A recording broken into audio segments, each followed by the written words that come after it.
Okay, we are at Drulin Phelan's hut. We helped her before with mud crabs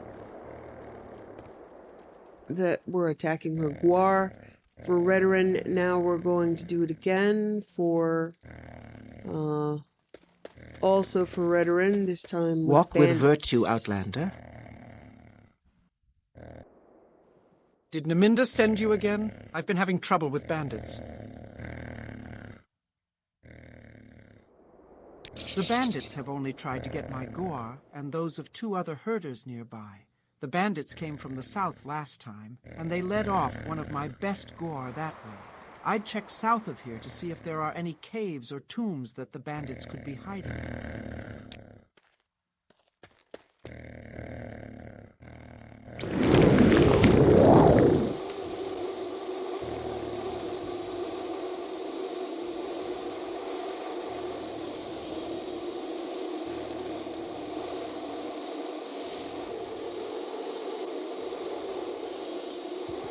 Beautiful sunrise.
I have reached level 13.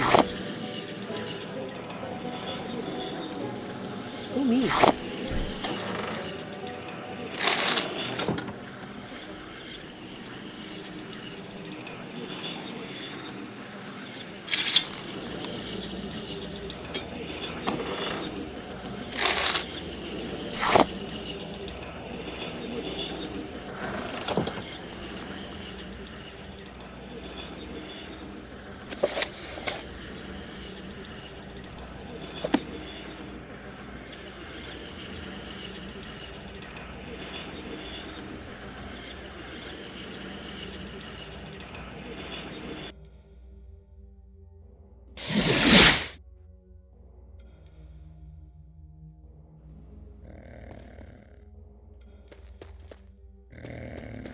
You flatter me. I was having some trouble with bandits. Have you found anything?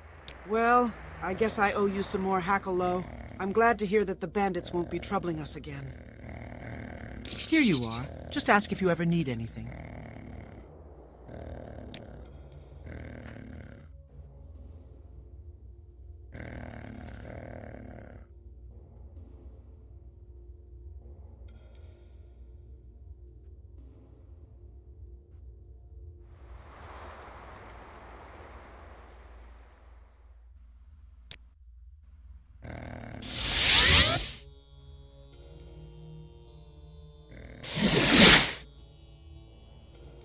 Hello, Outlander. I hope you won't Well take met, too much friend. of my time. Is Druleen Phelan still having trouble with bandits? Good work. I have more duties for you. One of the counselors has been threatened. I don't have duties for anyone under the rank of lawman. You should pay more attention to your advancement in House Redoran. If you need more duties, congratulations, you have been promoted to kinsman. You have recovered the Founder's Helm. You handled the bandits well. I don't have duties for anyone under the rank of lawman. You should pay more attention to your advancement in House Redoran. If you need more duties, try asking Tuveso Beleth here in the Council Hall, or Farrell Retherin in Vivec. Theldon Virith in Ald Velothi might have something else for you to do.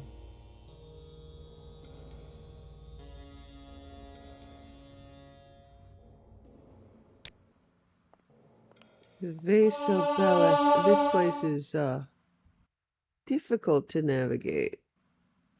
Okay.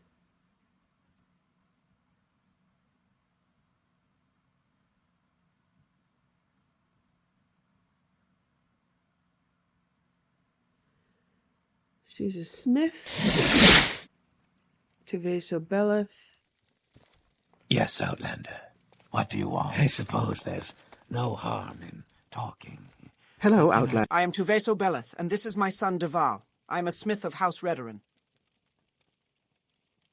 My son, Deval Beleth, wants to make the Ruddy Man pilgrimage. I want to let him go, but he is young and needs someone to escort him to the Coal Cave. Talk to my son, Deval Beleth, and escort him to the Coal Cave, a famous pilgrimage site south of Gnesis.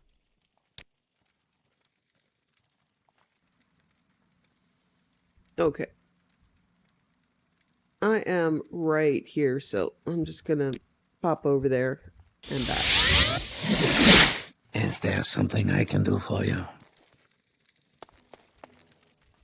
Are you here to guide me to the Coal Cave? Shall we travel together? Do you want me to follow you to the Coal Cave? Take me to the Coal Cave.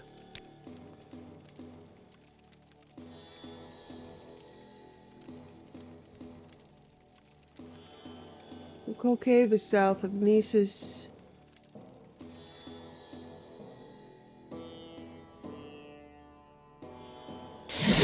One of the pilgrimage spots. So good to see you. Careful with that, friend. It is truly a pleasure to see you. Let me stay here a while. I will travel back to Aldrun with another pilgrim.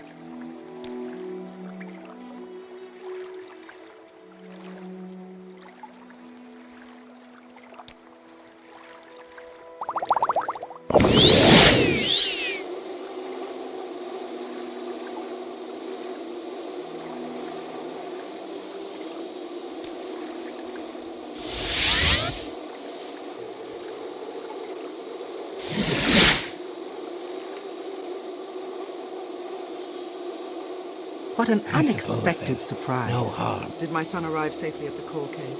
Thank you for keeping my son safe on his pilgrimage. Please take this sword with my gratitude. Giras Indarum owes me for several repairs to his armor. I have asked him to pay the debt, but he refuses. I cannot seek redress from a councilman, since Giras's brothers are among the most respected buoyant armigers. I need someone to make Giras Indarum pay his armor repair debt. Go speak with Giras Indarum at the buoyant armiger's stronghold in Molag Mar. He owes me 2,000 drakes for repairs to his armor.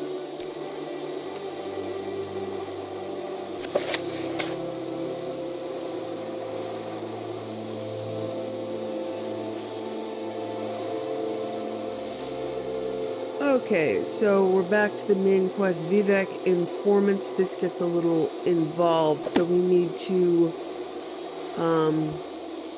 be informed by 3 people in Vivec, all of whom have minor quests.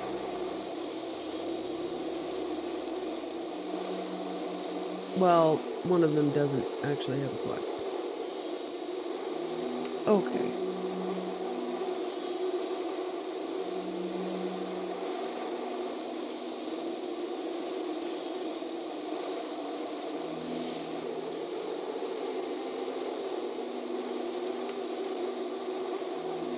Okay, weirdly this doesn't give me any markers. I'm gonna start in the foreign quarter.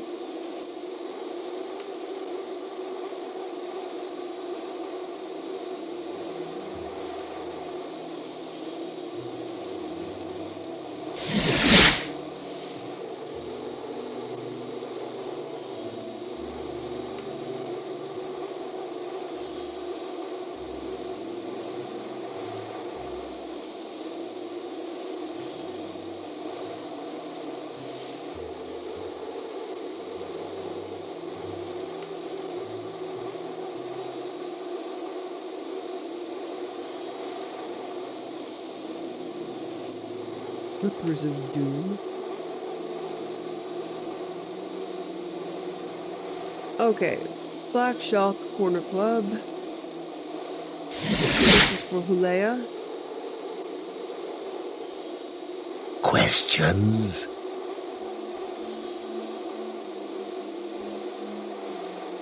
Ever since Tirele Varus mentioned the garden, whenever I wake up I feel like someone's been tapping on my head in my sleep. So this is a Morag Tong quest. I'm not going to be doing Morag Tong. It's a mod, and the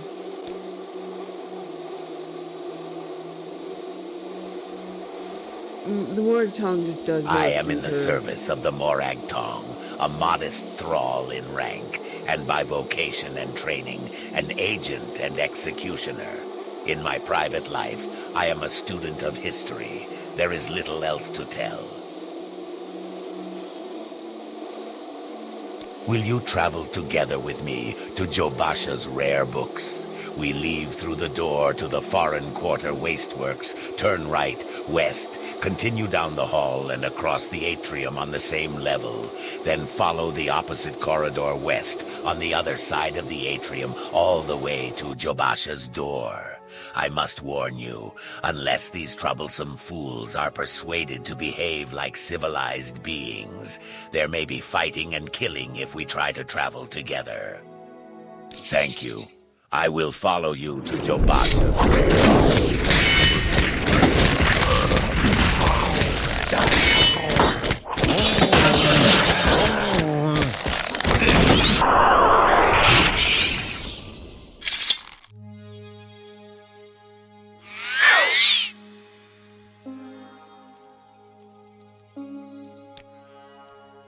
Okay, Jobasha's rare books is one of the ring locations, is a prominent merchant. So we're going to port over there. Thank you very much. We should be free from distraction here. Now, I said I'd tell you about the Nerevarine Cult so you can report back to Caius. And I don't know of any Sixth House cult, but I can tell you what I do know. Best prices, best selection. Yes, thank you very much. We should be free from distraction here. We are counted among the first peoples. Our homeland is Argonia, or Black Marsh, in imperial speech. I am a poor example. My parents were bound in slavery, and I have lived in Morrowind all my life. Like other Argonians who have accepted imperial ways, I am much like any other imperial citizen. But, to be honest, we have always been a private, even secretive people, and I am not comfortable speaking in this manner. You might do better to look in books, if you are curious. The Ashlanders hate the House Dunmer, who have become soft, and who have abandoned traditional ancestor worship for the gods of the Tribunal. And the Ashlanders hate Outlanders, who invaded and stole their land, and forced them to live as a subject people. A reborn Nerevar who could drive out the Outlander invaders, destroy the false worship of the Tribunal, and restore the pure traditional life and faith of the nomads, would be a very popular hero to the Ashlanders. In the past, some have claimed to be the reincarnated Nerevar. The most recent is known as Peakstar, a figure of legend among the Wastes tribes for the last 30 years. The temple says these false incarnates disprove the prophecies, since the false incarnates fail and come to nothing, but the mystical Nerevarine Cult glorifies rather than shrinks from contradictions, citing the appearance of failed incarnates as certain proof of Nerevar's coming rebirth. In modern times, Morrowind is ruled by 5 great houses: House Hlalu, House Redoran, House Telvanni, House Indoril, and House Dres. Great Houses culture is partly defined by its roots in ancient Dunmer tribal clans, and partly by later imperial influences from other Western cultures. The Great Houses culture is only one of the native Dunmer cultures of Morrowind. The other native culture, the Ashlander culture, is a nomadic barbarian culture largely untouched by imperial influences.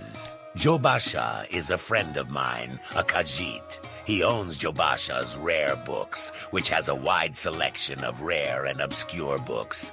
He has very passionate moral and political views, which he shares freely. As a result, he and his bookshop arouse strong feelings in some quarters. Jobasha's Rare Books is a bookshop with a wide selection of rare and obscure books. My friend Jobasha, a Khajiit, is the owner. When you ask about latest rumors, have you heard about the Ordinators looking for a priest? I wonder what's going on at the temple. It's been a long time since we've had any trouble like this.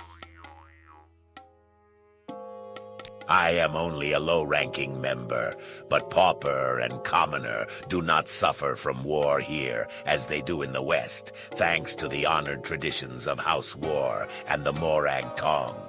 I am an Argonian, yet they treat me with respect. If you are curious, find a copy of The Black Glove. But please, do not mistake us for the Dark Brotherhood. The Dark Brotherhood is a perversion of ancient Dunmer traditions.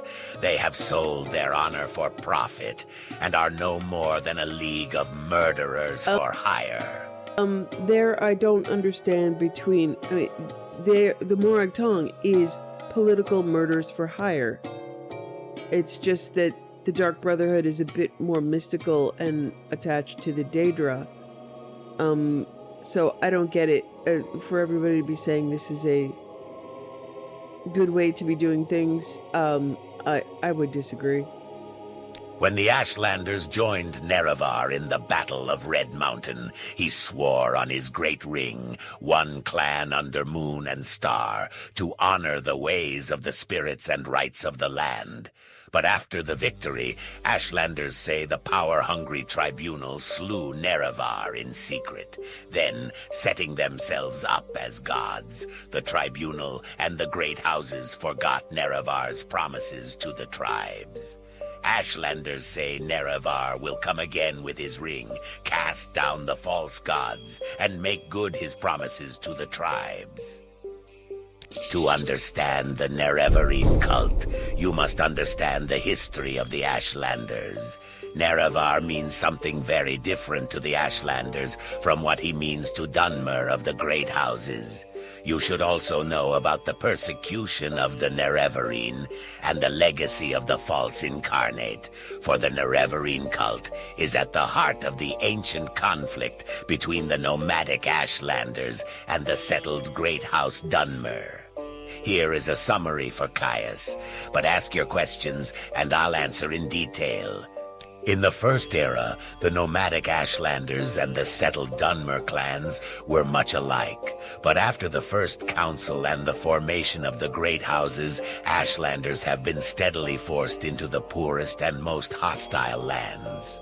Now the nomadic tribes look to the prophesied return of Nerevar for a restoration of their ancient rites and religious traditions. I gave you a summary for Caius. Feel free to read it, of course.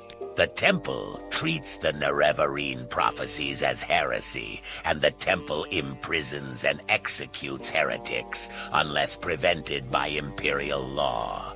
But since the Nerevarine cult is hostile to the Empire does not interfere when the temple persecutes the cult.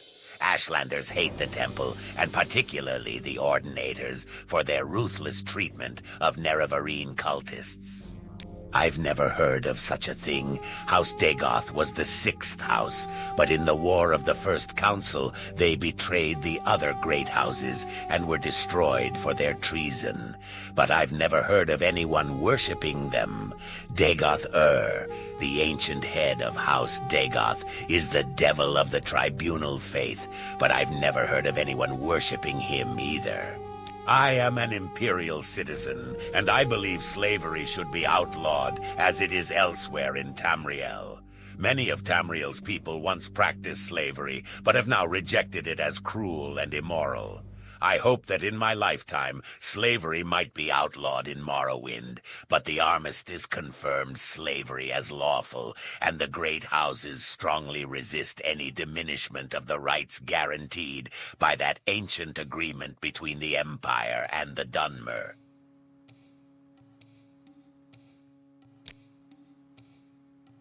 Okay. That is Yes, one of the citizen. informants.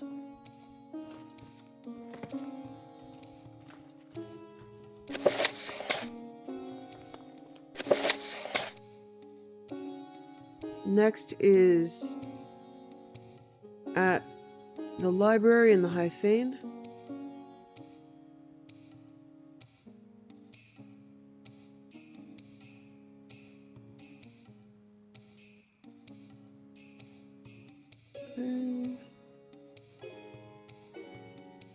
That is St. Oops. Oh, in the Hall of Wisdom.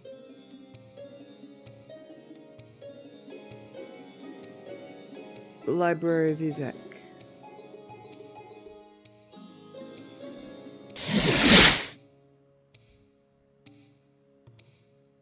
Okay, so this is an awesome place.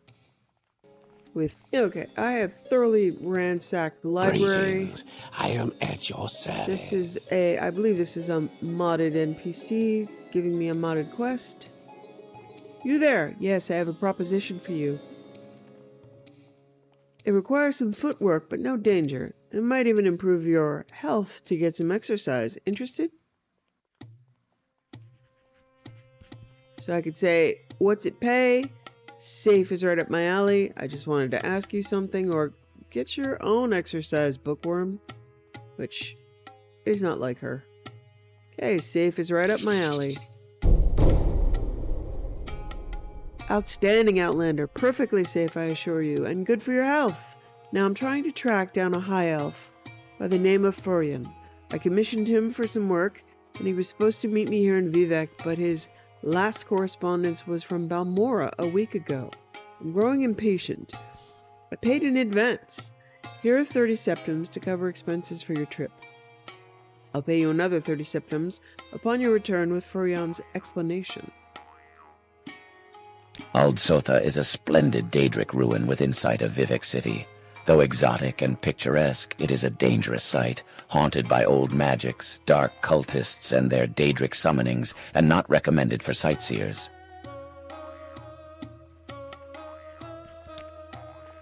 Welcome, Okay, citizen. Maramilo is How may here. I be of assistance? Yes, I'm Maramilo. Caius sent you? Follow me into the back of the library. We can't talk here.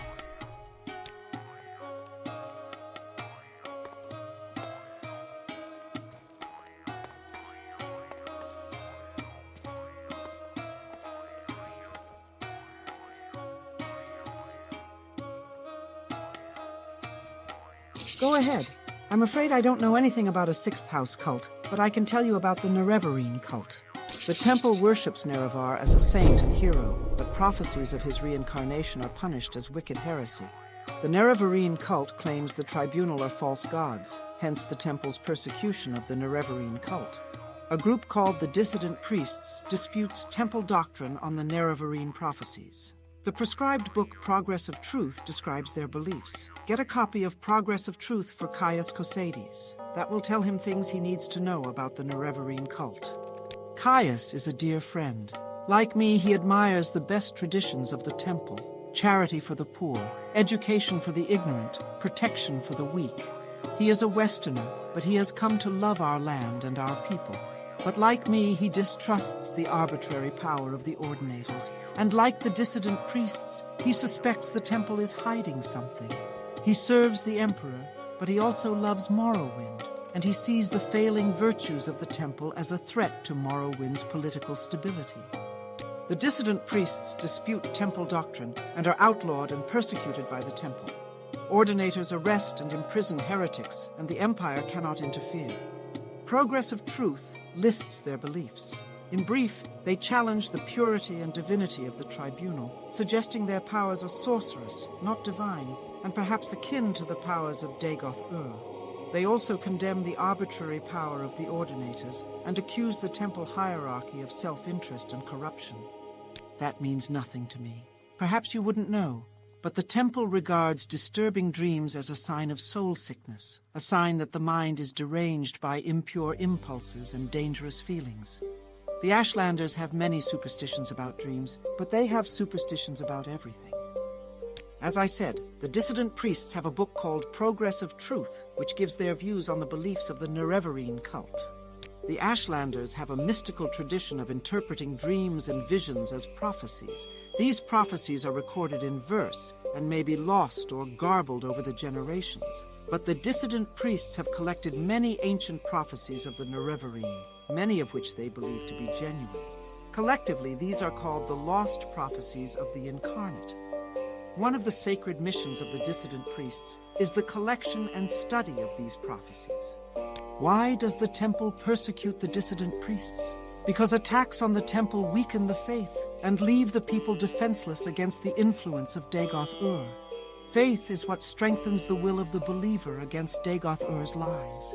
Faith is the source of the divine power that sustains the tribunal in their battle with Dagoth-Ur. Since the Empire, some Dunmer have turned away from the temple. That's why Dagoth-Ur grows stronger, why blight storms and monsters threaten the land. It's an Ashlander cult, primitive superstition, says the temple. Nerevarines say the tribunal are false gods. I've never understood why the temple wastes so much energy on them. The faithful cannot be shaken by such attacks, and the Ashlanders are just ignorant savages. But since the submission of the temple to the Empire and the erosion of faith among the Dunmer, the militant wing of the temple is increasingly fierce in its attacks on heretics and heathens. Soul sickness is called madness or insanity in the Empire.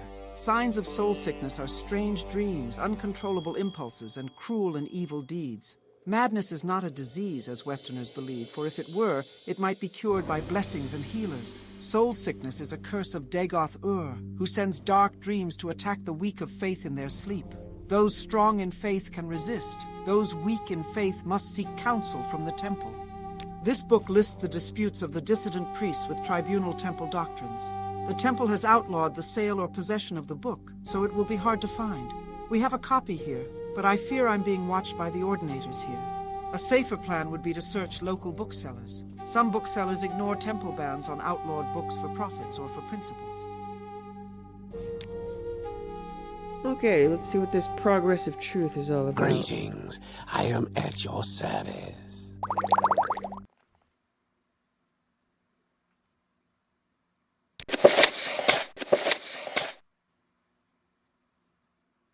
Excerpt concerning the points of temple doctrine challenged by the dissident priests.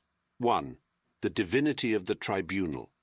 Temple doctrine claims their apotheosis was miraculously achieved through questing, virtue, knowledge, testing, and battling with evil. Temple doctrine claims their divine powers and immortality are ultimately conferred as a communal judgment by the Dunmer ancestors, including, among others, the good Daedra, the prophet Veloth, and St. Nerevar. Dissident priests ask whether Dagoth-Ur's powers and the tribunal powers might ultimately derive from the same source, Red Mountain.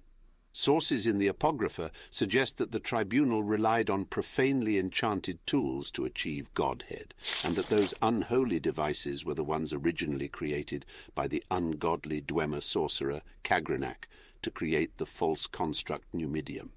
2. The purity of the tribunal. The dissident priests say that the temple has always maintained a public face, represented by the hieroglypher, the priestly writings, and a hidden face, represented by the apocrypha, the hidden writings.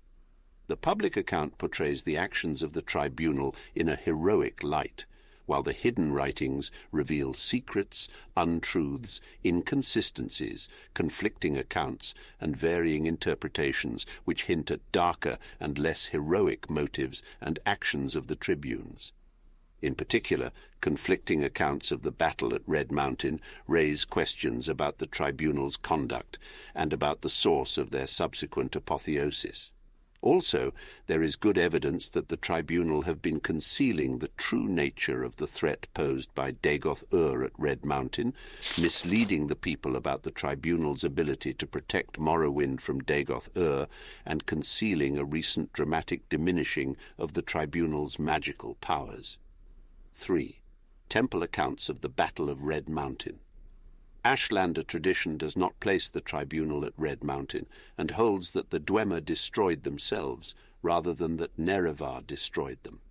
Ashlander tradition further holds that Nerevar left Dagoth-Ur, guarding the profane secrets of Red Mountain, while Nerevar went to confer with the Grand Council, that is, the tribunal, that Nerevar died at the conference, not of his wounds, according to the Ashlanders, but from treachery, and that subsequently the tribunal confronted a defiant Dagoth-Ur within Red Mountain, then drove Dagoth-Ur beneath Red Mountain when he would not yield to their will. 4.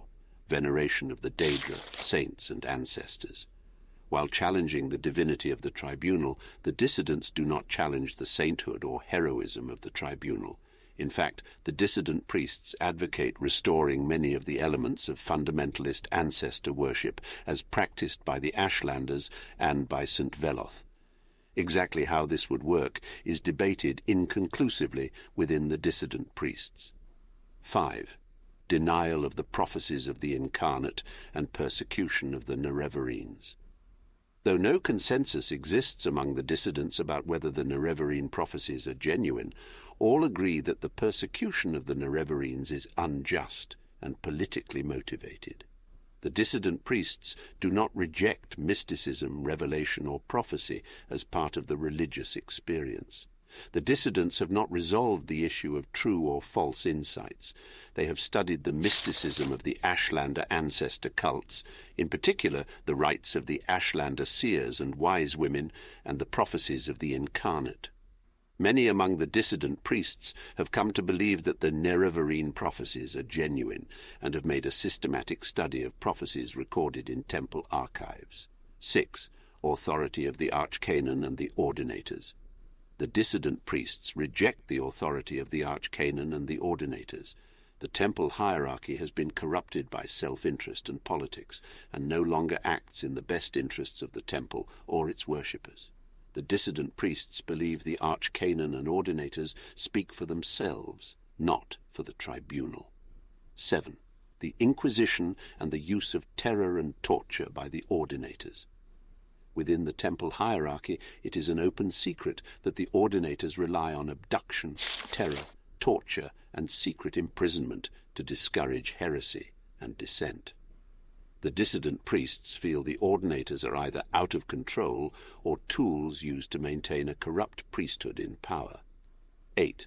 Fundamentals of temple doctrine: charity for the poor, education for the ignorant, protection for the weak. Though the dissident priests acknowledge that most rank-and-file priests honor the best traditions of the temple, they believe that many priests in higher ranks are interested more in love of authority and luxury than in the welfare of the poor, weak, and ignorant.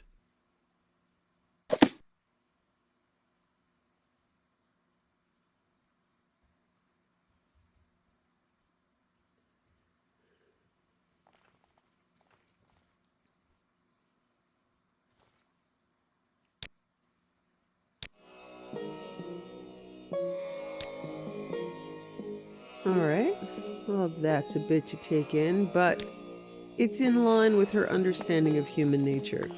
This is an honor. Yes, citizen. Historically, I she defend really has my not rights encountered and any organized system of anything that does not ultimately fall to corruption. Takes an insane amount of discipline, and when she looks at the organizations that she's a part of, they all reflect that. Although Redoran, not so much so far. And again, she understands, as she said, rank and file priests are doing good. Although she appreciates knowledge, the Mages Guild is crazy. Fighters Guild is mercenary.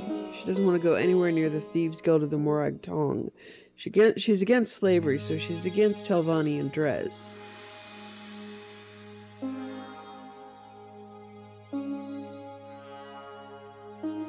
Okay, so we're gonna go to St. Olms and see if we can get some information about Adiranir. Magic and her understanding of the world swirls. She's developing some theories, although it can become more confusing than it is clarifying. Vivec Alexia and Sotha Sil, if they are not gods, then they're powerful humans. It appears that magic flows from the heart of Lorcan, and it's about power. Do you know the correct source to tap? And in the case of Sheogorath or Dibella, the Divines and the Daedra, they seem to embody where there's already a wellspring of something.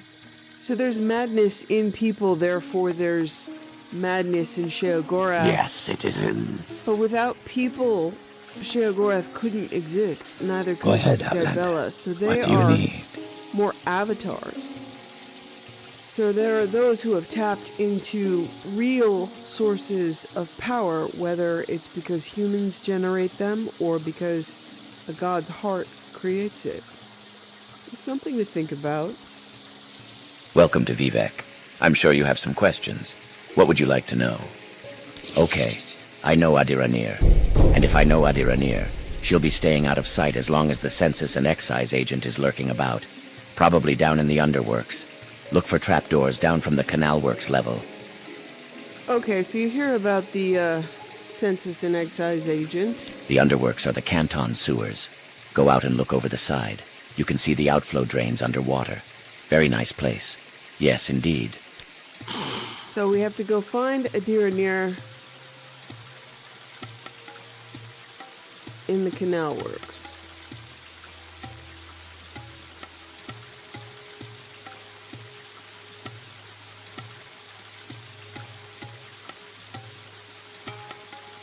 Okay. Yeah, these kind of give circular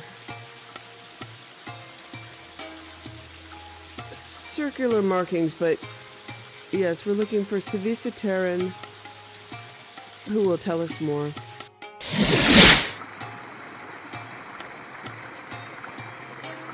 I know Vivec has driven many people crazy, including me when I began, but portals help, and I'm learning my way around the architecture. Is there something you need?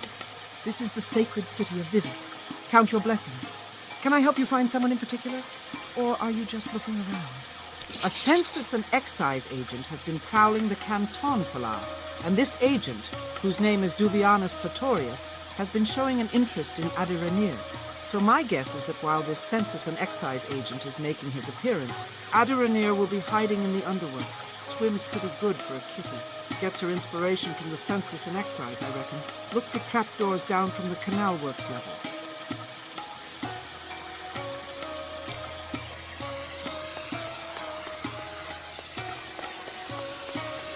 Okay, so now we see the underworks quest marks, and she's right here.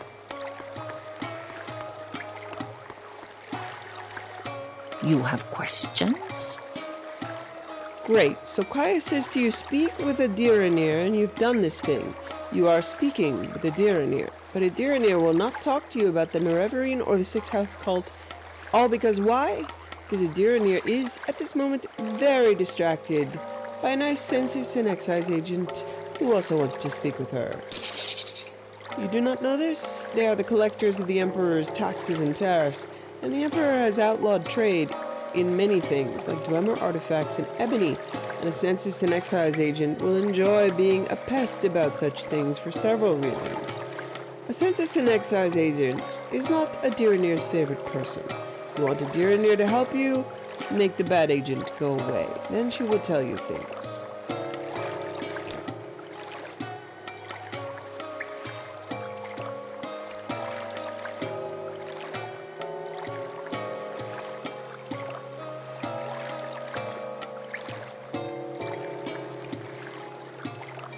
Okay, so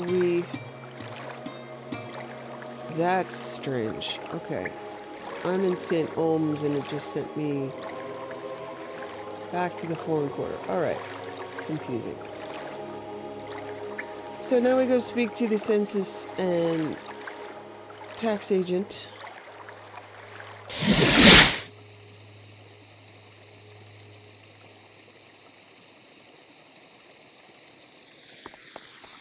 Yes? I'm looking for a friend of mine, a female Khajiit named Adiranir. Do you know where I can find her? Yes, her name is Adiranir, and she is a Khajiit. Do you know where I can find her? I'm gonna lie and say yes, she just took a gondola to the mainland. What a disappointment. But thank you for your time. I was just heading back to the mainland myself anyway. And maybe I'll run into her there.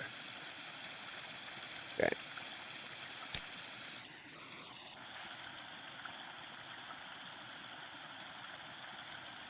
Yeah, that's weird. When I scroll out from St. Olms, it sends me to the foreign quarter, which explains a lot of why I've been very confused about this quest often. Okay, back to Adiranir.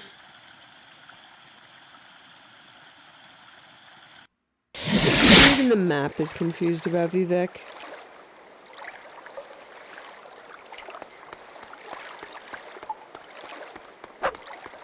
Warm day to you, friend.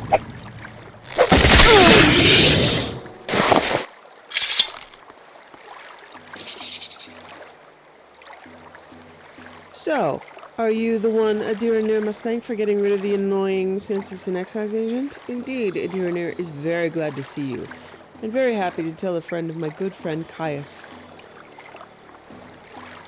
Oh, and very happy to tell a friend of my good friend Caius all about the Sixth House cult. And Adiranir knows nothing about the Nerevarine, but Adiranir is happy to tell you that too, if it makes Caius happy. Ask away.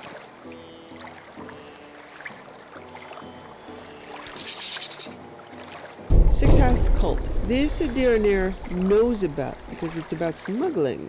Some smart smugglers and suddenly too busy. Some smart smugglers are suddenly too busy for their old clients because they have a new employer, the Sixth House, who pays very well. But what do they smuggle now? Adiranir doesn't know because they are very secret. And this is odd because these smugglers are always loud and bragging, and now they hush up like fat-bellied kitties full of sweetmeats.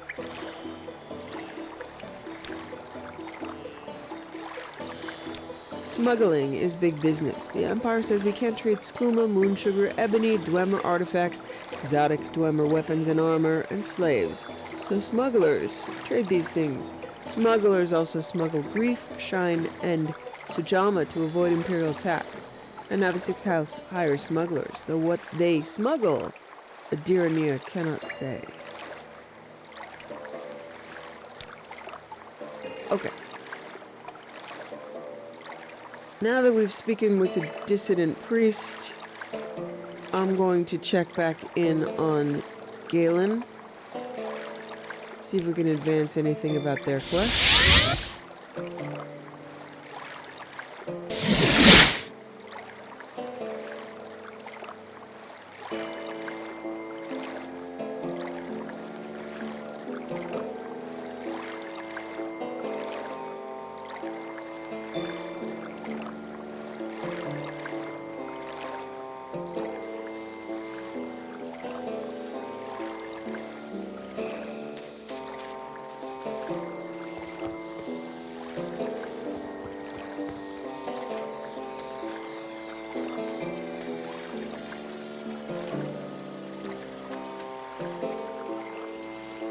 See if we can even find Galen.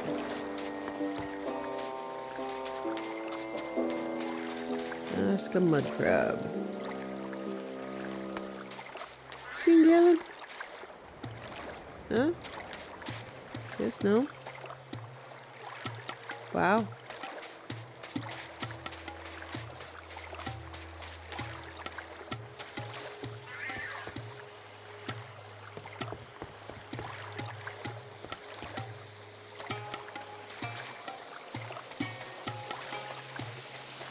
There we go.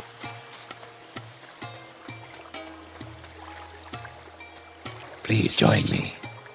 I fear I may have underestimated the magnitude of this disease. Perhaps I've reached the limits of my knowledge and experience. If you happen to come across any new information or insights, please do not hesitate to bring them to me.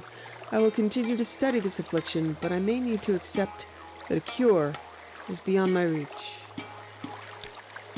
Divine disease is a scourge upon our land. It's a curse that slowly eats away at the body and mind of those afflicted, leaving them as little more than monsters. For too long we've accepted this as a fact of life, but I refuse to do that any longer. Finding a cure for this disease has become my life's mission. Okay. So we did get an update, but no further,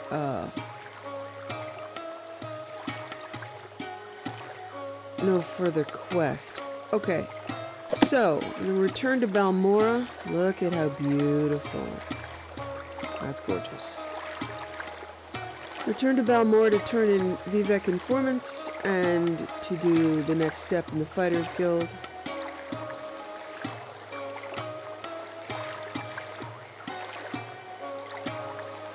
Caius Cassadi's house.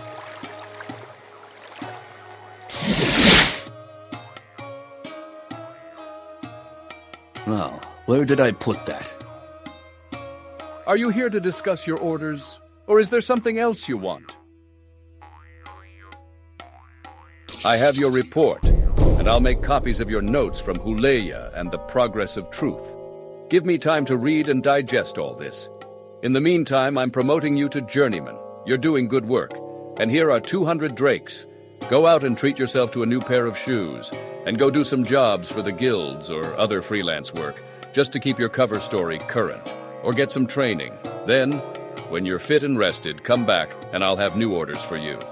Sometimes you can ask him immediately for orders, and he will give them to you. I'm not ready for you yet. I told you. So, go out and brush up your skills or do some freelance work to support your company. Sometimes that's level gated, and sometimes that's just leave and come back, and he'll give you new orders.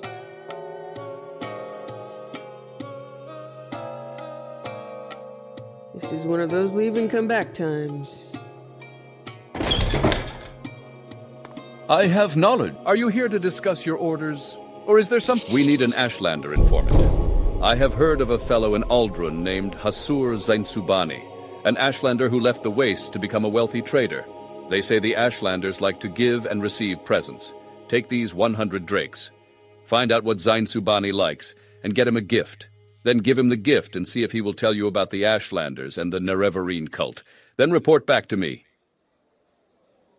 To reach Aldrun from Balmora on foot, take the road north from Balmora to Caldera. Exit Caldera through the northwest gate. Though... Okay, thank you. Sorry I asked. Yes, Outlander, what do you want? Okay, so we're gonna go ask Satilda for the code book for the Fighters Guild. Have a look around. I'm sure you'll like what you see. Okay, so let's see what my reputation is. Okay, my Morrowind reputation is 17, which is getting up there. People like me more. I'm more persuasive. Gosh darn it, people like me. Okay. Welcome to Balmora, council seat of House Hlalu. How can I serve you? Thank you. Your tone. Okay, I got her. I persuaded her up to 100. Ask about the code book. Okay, friend. You know about the code book. I don't want any trouble with you, so just take it. Just don't tell anyone I gave it to you. Okay. So if you're actually part of the Thieves Guild, she will refuse to give it to you, asking you, you know, essentially, what side are you on?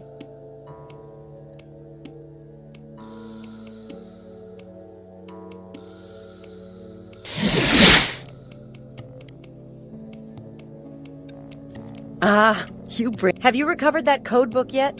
I've been waiting too long for it. I'm glad to see that code book. Hand it over and I'll get your payment. Here's your 50 septums. The guild needs more like you, obedient and efficient. If you want more orders, just ask. The Fighters Guild recognizes you. You are now the protector. Don't go mentioning code books. It's unhealthy. I have a bounty contract for the Orc Dura Grabal.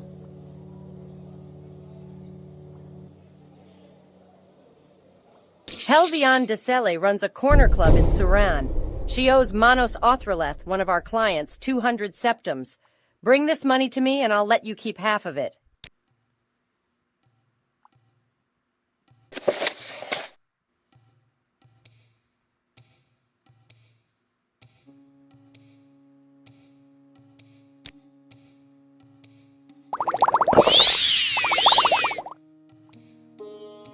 All right.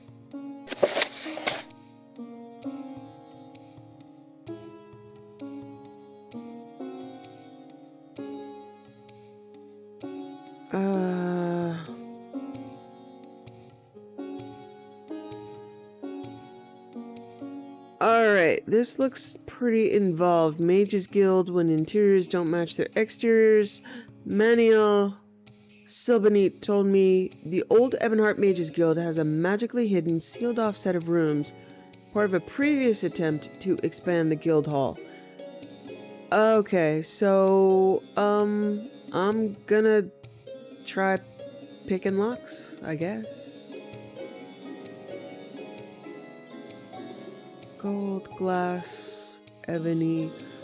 Okay, I need...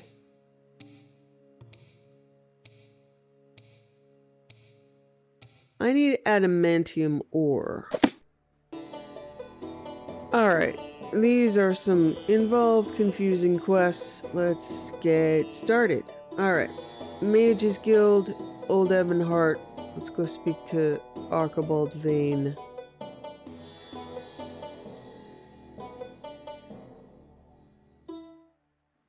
So we're going to do when interiors don't match their exteriors.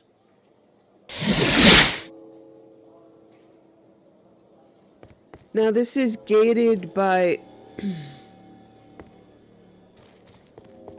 my rank.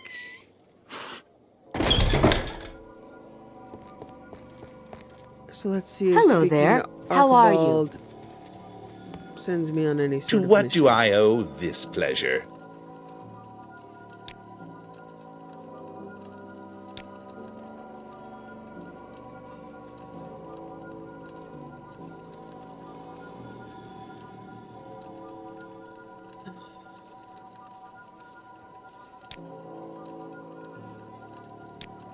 Astian Lothair, our promising new apprentice. I asked him to enchant an exquisite pair of shoes.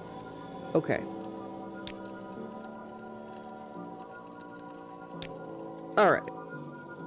So we're looking for the drunken apprentice somewhere in a tavern.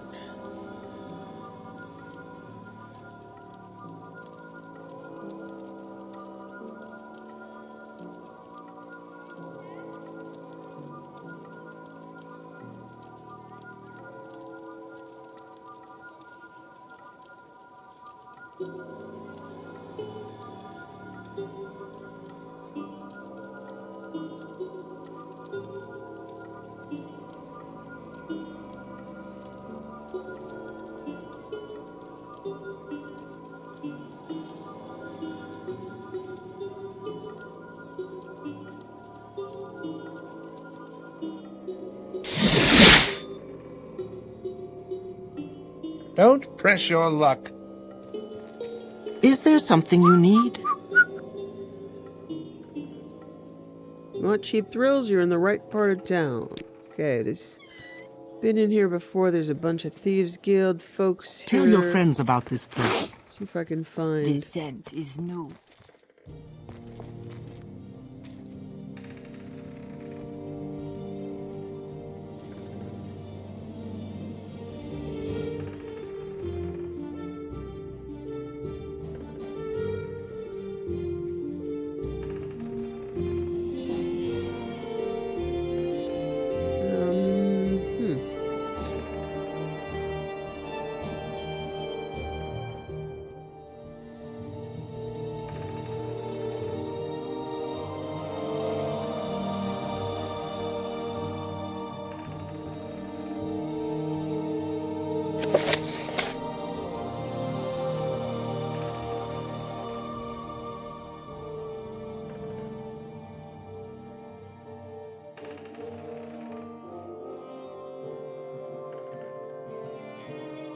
Ah, okay. Mages Guild.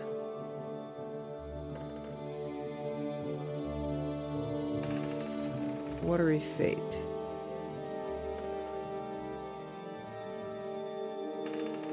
Yeah, okay. I'm in the Empress Kateria.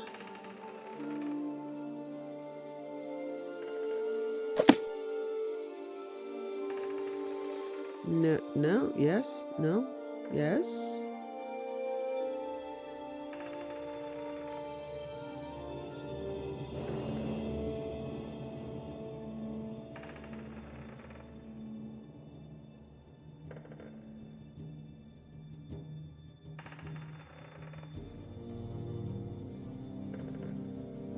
Okay.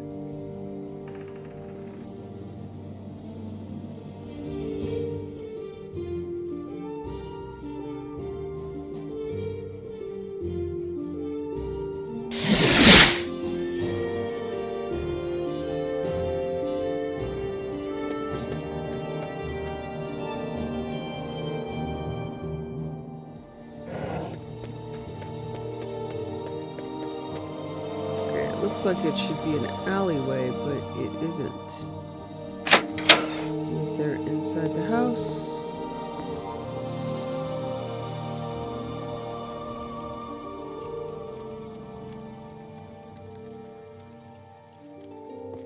No.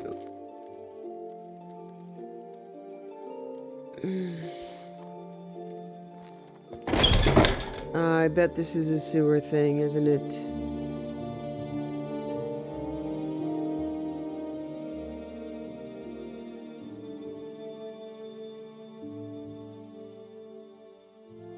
Ugh. Ugh.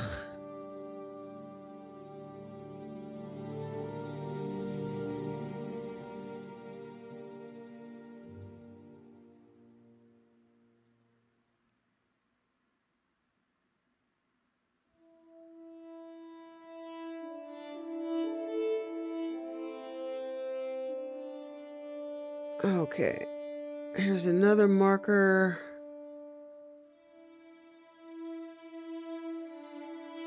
So let's try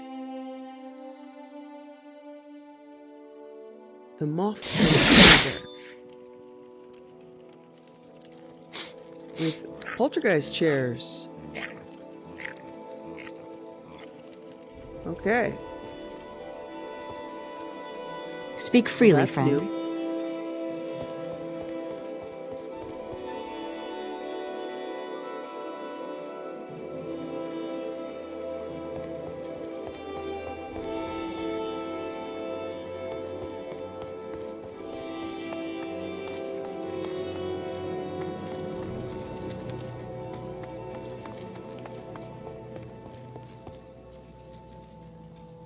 Yes, what is it?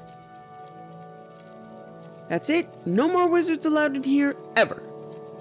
Ugh, when I catch that Astien Lothair. This fellow comes in, eats all my Colovian bread, drinks all my brandy, and then tells me my prices are too high, and that he's no drakes to pay for anything. And when I tell him I'm going to bring him to the guards, he starts calling me names in front of the customers. Greedy, Glenmoral dog, blight swine, things like that. Then he casts that strange spell. So we threw him in the street. Last thing I remember is his pathetic whining, begging for some water. Zorak told him to go drown in the well. Easier said than done, that. Most of the wells here connect to the sewer system. Yes, I've met the sewer system. If your apprentice fell in, he could still be down there. Strange spell. Yes, it was very odd. Zorak over there approached him, and the Mages Guild sot seemed to think he was being attacked, so he tried to cast some sort of spell. Something went wrong, though. I can tell from his expression. All of our chairs started flying around like they were alive. Instead of going for Zorak, they attacked the mage. Even after he fell down, they kept bouncing off him, so we threw him in the street before things could get bloody. They're calm now. I'd thank anyone who can help me get them back on the floor, though. Just do that magic thing you do, yes?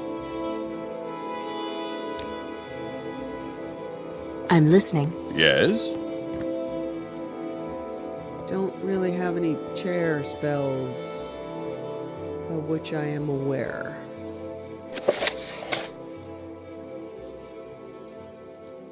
Who put that there?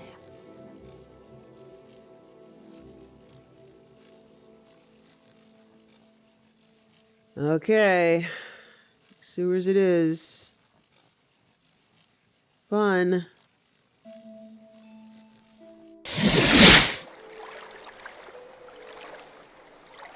You know, I really don't like it here. Help!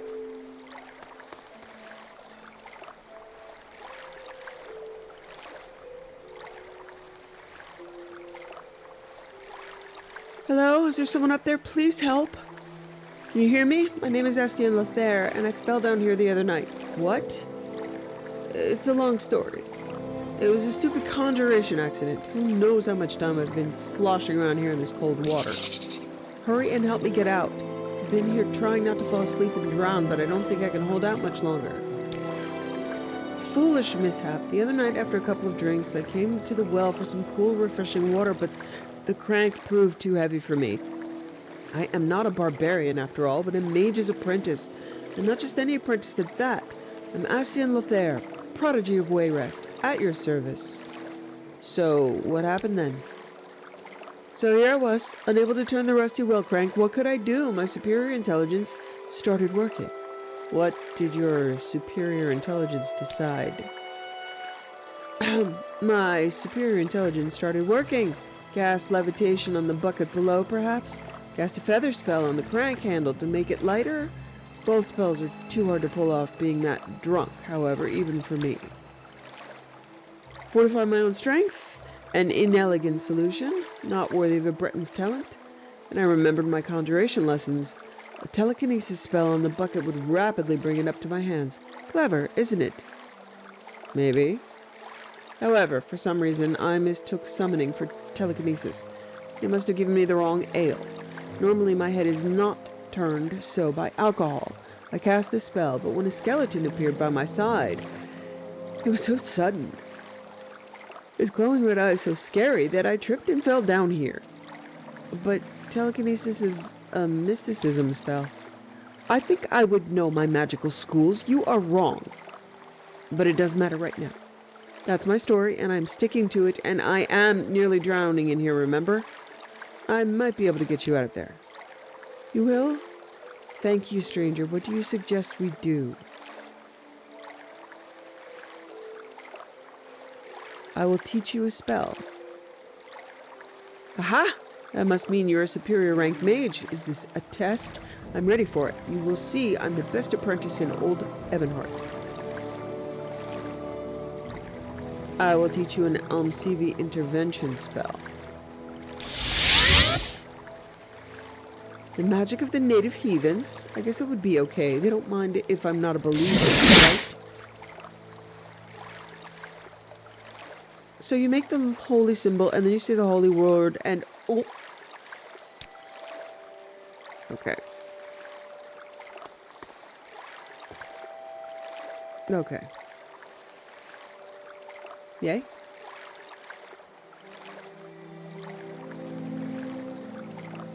Back to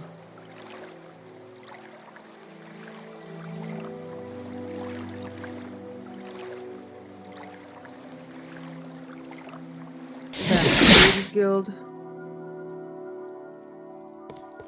Okay. Let's see if I raise my rank. How fare thee, friend? I can't believe our apprentice was trapped in the sewers this whole time. I hope the experience makes him sober up and take his studies seriously. Take this for your trouble. It's one of the potions Astian created the other day. Though he's failed all his magical and enchanting lessons, the kid has an innate talent for alchemy. One reason we keep him around, you see. So Astian's escape elixir has been added to my inventory.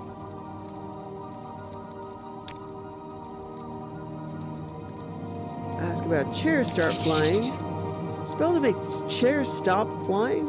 What apprentice managed that one? No, wait, I don't want to know.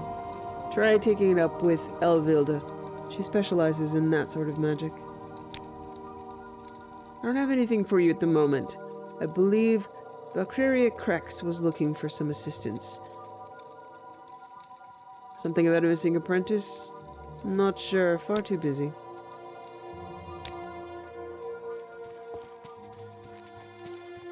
I see I stand in good company. What can I do for you? One of our apprentices, Miss Arile, has been missing while on an assignment. She was sent to explore the cavern Gand. Gand was formerly occupied by a necromancer by the name of Vohur. After Vohur's death, it was suspected that Gand might contain a vast repository of soul gems left by the late necromancer. It should have been a task fit for an initiate like Missa. However, it's been some time since she set out on her assignment, and I fear that something terrible may have befallen her. Perhaps the cavern was not as uninhabited as we initially thought? Please go to Gand and find Miss Arile. Report back to me with any information you find regarding her fate. Okay, so I'm probably not going to be able to... Let's see...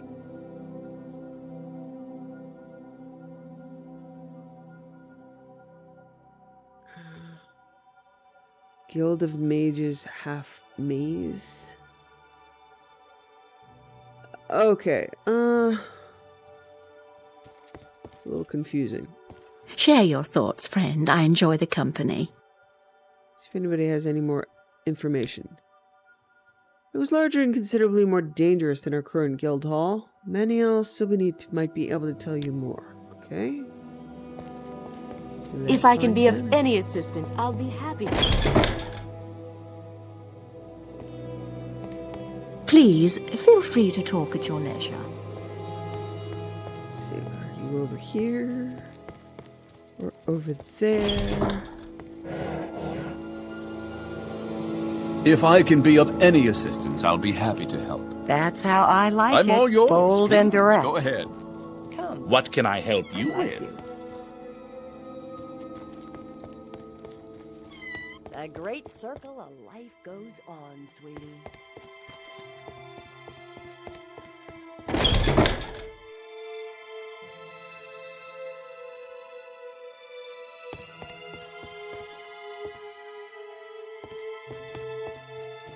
Top quality potions right here. Welcome. Please, don't be shy. I'm listening.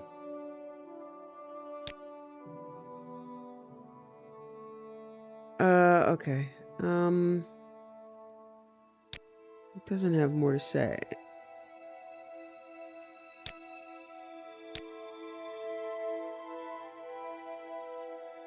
Okay, let's see. So... Cyrodiil Mages Guild. I'm an apprentice. So I need to rank up before I can find out anything, apparently. We greet you as a friend.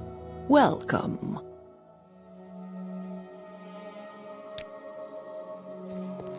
Alright. So we'll just let that hang for a little bit.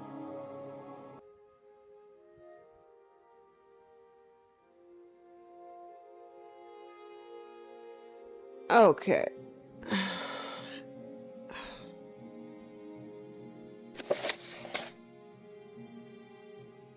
Alright, I have looked up how to get adamantium ore. So I've done ebony, glass, and gold. The last thing I need is a piece of adamantium ore. Now this gets a little bit complicated. There are limited adamantium ore pieces in the tribunal. But apparently some of it is added by expansions. So, having looked up a specific place, I'm going to try to go here, outside of Anvil, to... There's a...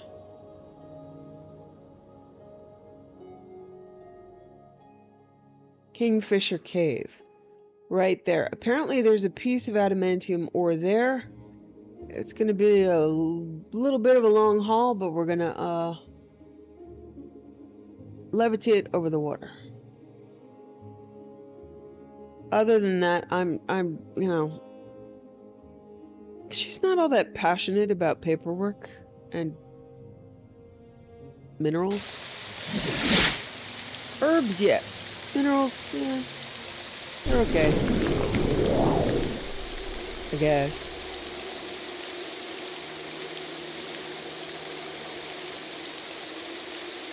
Alright.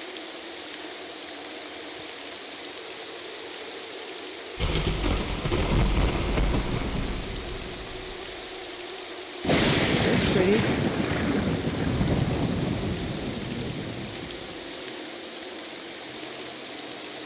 If it does anything.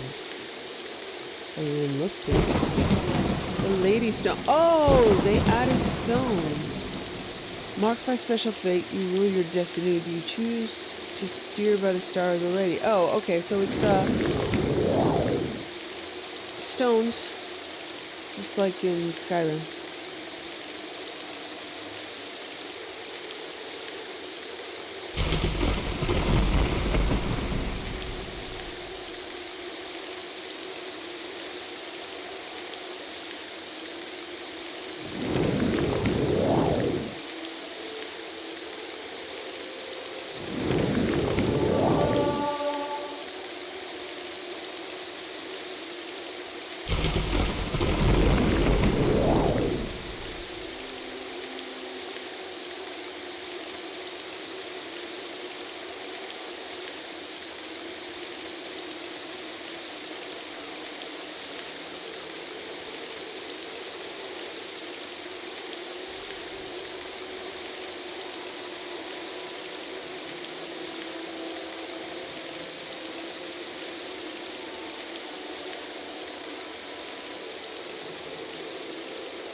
Flying out over the water in a new land gives that sense of being amazed at her capacity and how far she has come.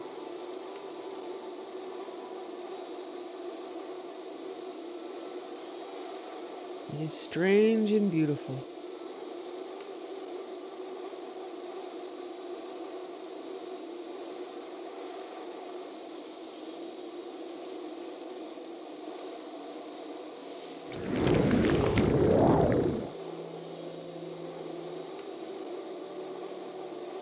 So she hasn't really found a home. She did come here to study magic, but none of the groups that she is involved with really feel aligned with who she is. Mages Guild is more and more about abuse of accumulated power, not knowledge.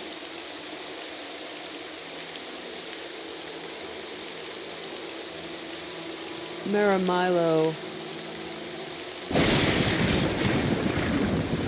That was awesome. has provoked thought in what it is to try to change the world.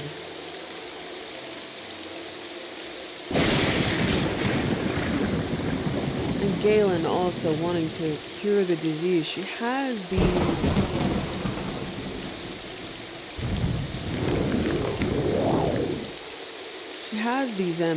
well, she's not terribly ambitious. She does want to help people. She doesn't have a driving passion.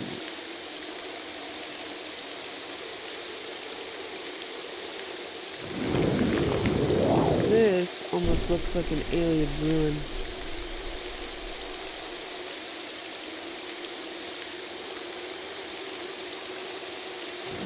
She admires those with the passion.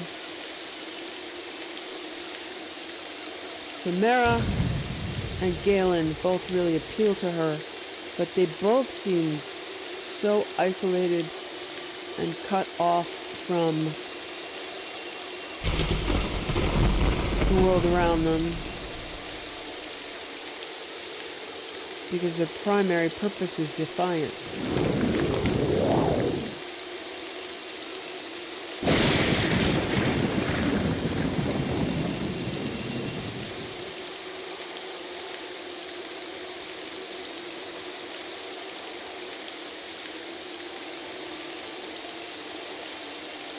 I'm not sure she's a terribly defiant person.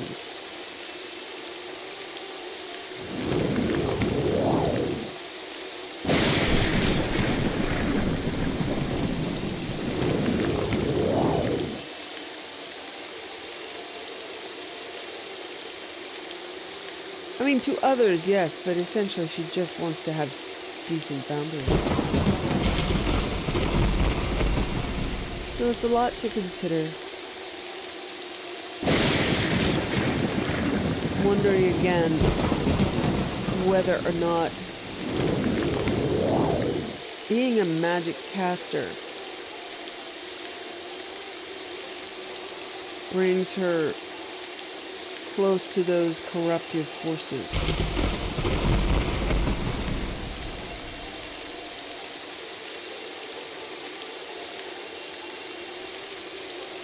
Like a snack in midair.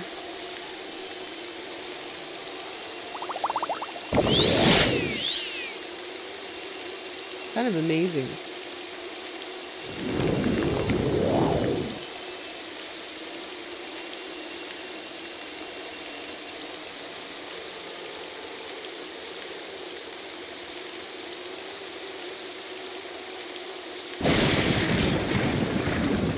From all of her choices and travels, she has firmly placed herself in the fringes .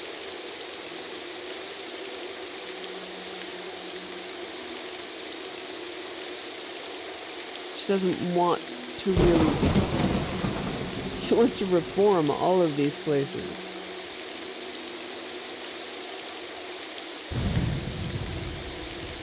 But she doesn't know how. How do you keep humans from being selfish and greedy and power hungry? You can look at it from two directions.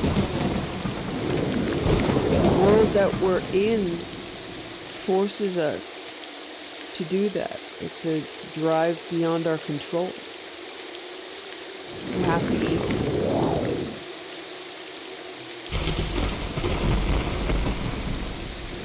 We have to take or we die. And she doesn't buy into the superiority of the Ashlanders as living more simply, because they've become brutal. The Ashlanders that she have met are rude, brutal, and so locked up in mystical knowledge, which she considers to be pretending to be mystical. She's seen enough of human nature to know most of this. Before I land and something immediately kills me, let me save. most of their days are just wrapped up with all the things that's wrong with the world. Status, control, power. She wonders if she's any different. Or if she's just arrogant enough to think she is different. You can judge people and hate them for the way that they behave, but in reality, you're judging them for things they can't control. We can't control that we're hungry and cold and tired and lonely and desirous and chased by the shadows of our fears. You can't change that.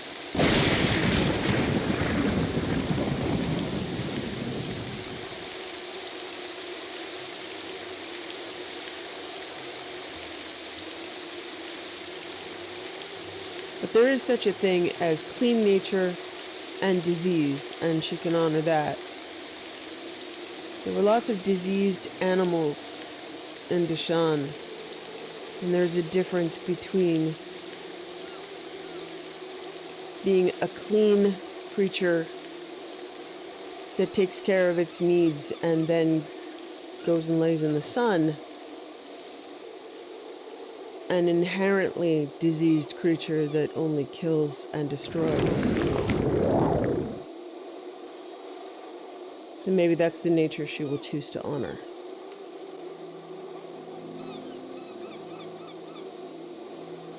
The concept of knowledge and wisdom again. Tea and thirst. Something to think about. You hover over the ground in a completely new place, trying to find some piece of something to advance someone else's dream and maybe profit from it.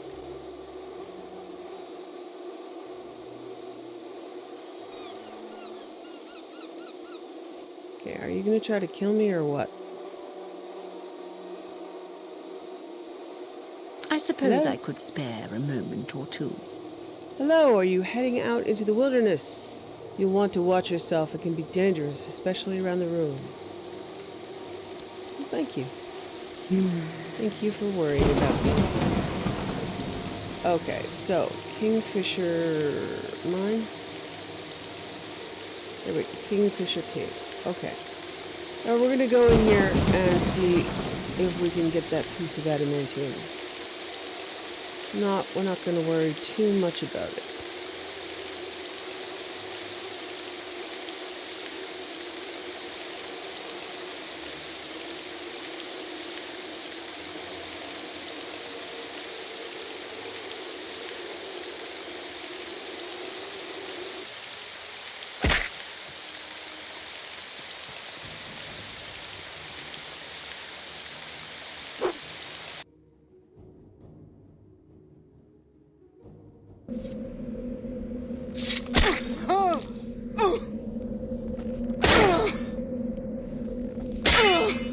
Well, something's attacking me and I don't know what. Is it an archer? Yes.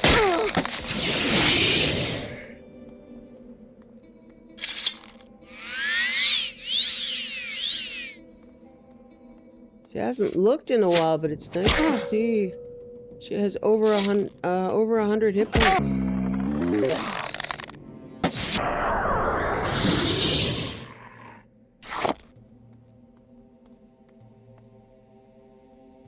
Mummy heart from the Barrow Guard.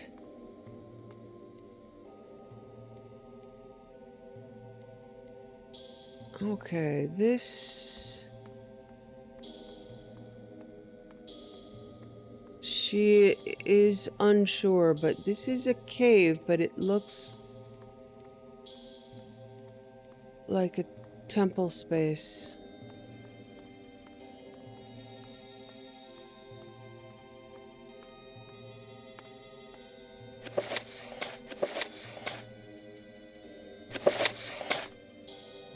I mean, of course, except for books. Alright.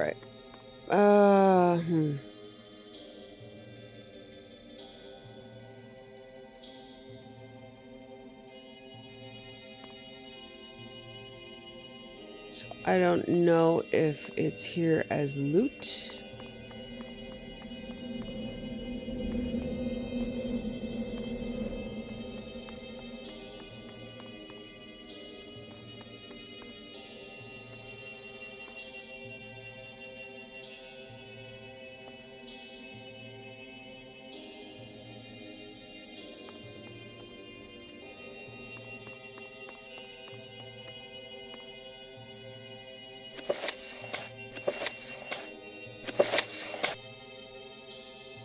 Okay, I'm in the wrong place. This is a barrow, not a cave. Okay.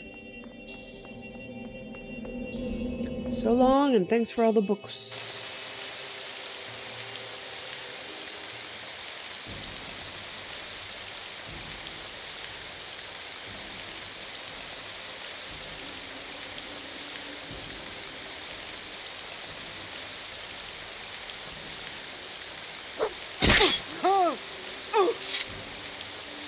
Goat? Oh, it's diseased.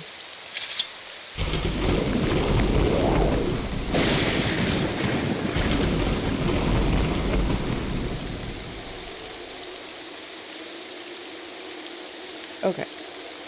Up here. Oh, wow. Really not necessary.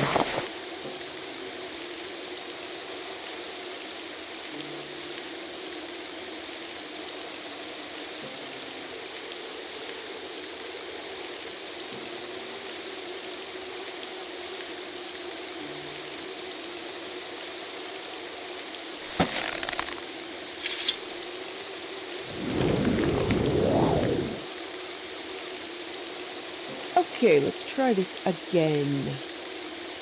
In the right place this time.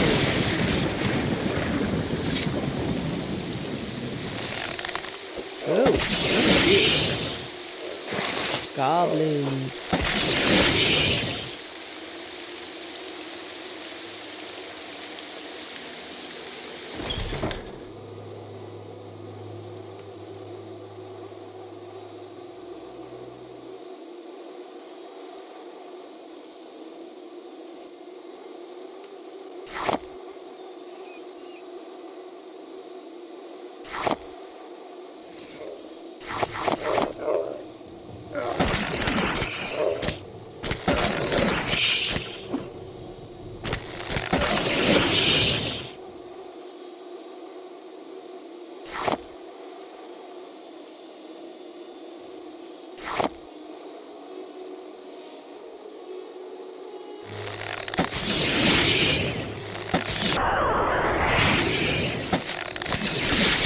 Well, these are kind of a throwback to Oblivion here. Have rats in cages.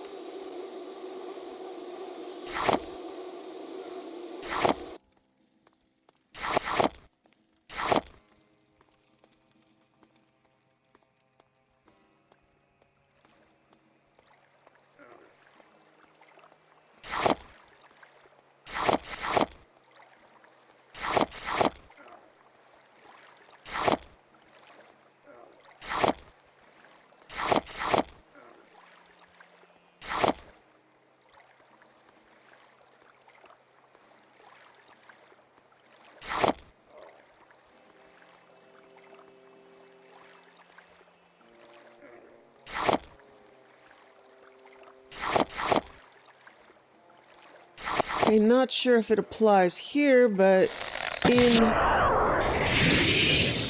Tribunal, adamantium ore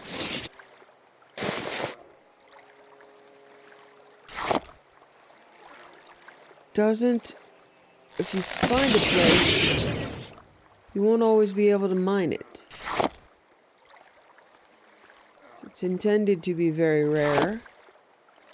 Which is why I'm not going to any place in Tribunal to get it. First of all, we don't officially have access to that area, so I don't want to zoom in there just to pick up something unrelated.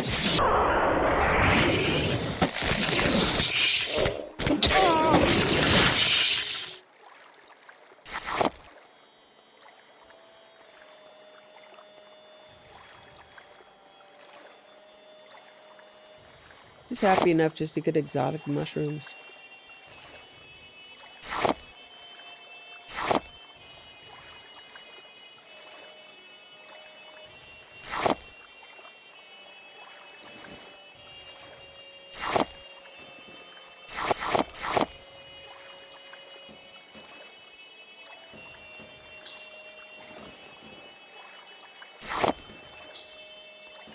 Lovian grapes and crackers? Mmm. Exotic goblin foods.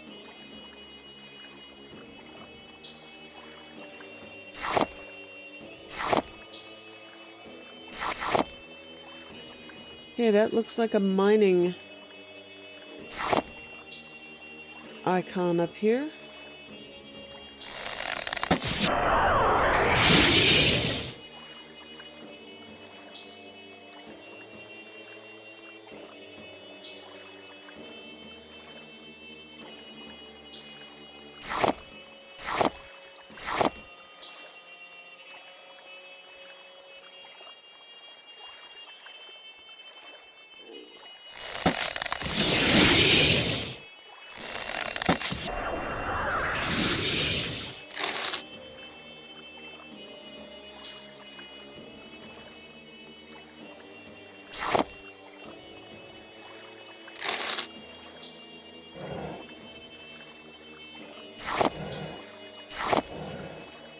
Ooh, lots of flowers.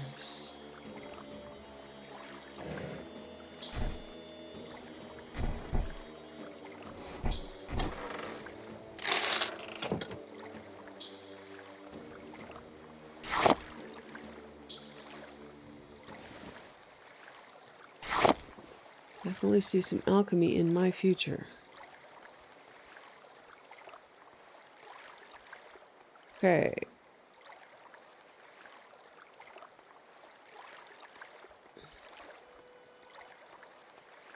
Let's see if we can get down in there.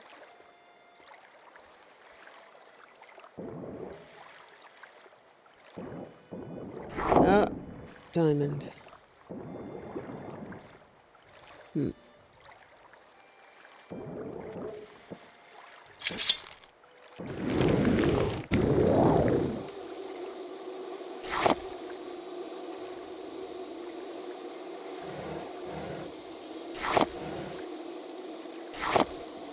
Olives and crackers and olives and crackers and fish. Oh my. Okay. Alright, let's see. I see some more mining locations.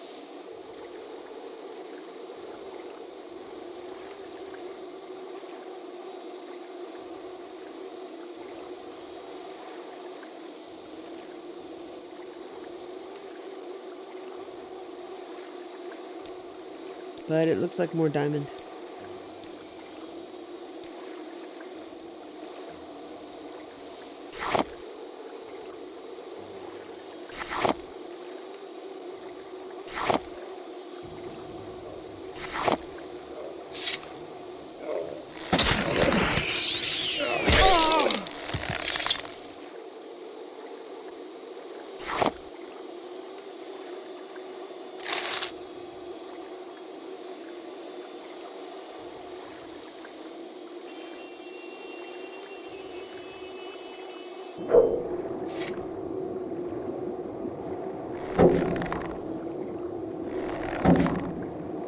Oh, I hate sluggish.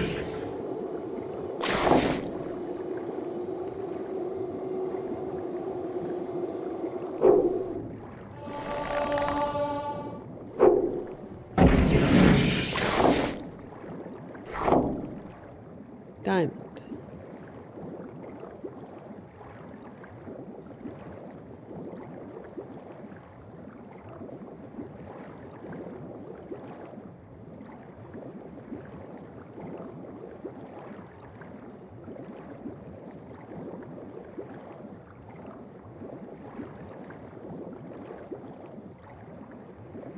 Okay. Ring of Saint Naharine's Path. Water walking.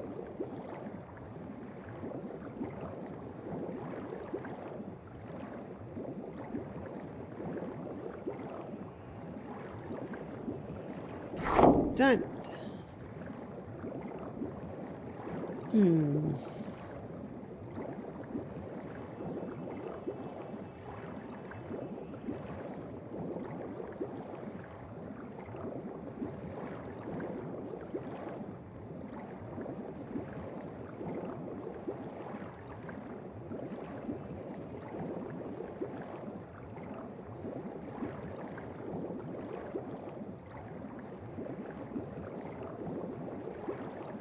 Okay, let's try to find our way out of here.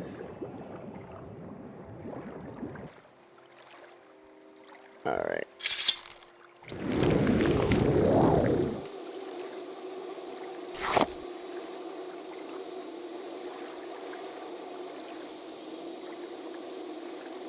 Confusing.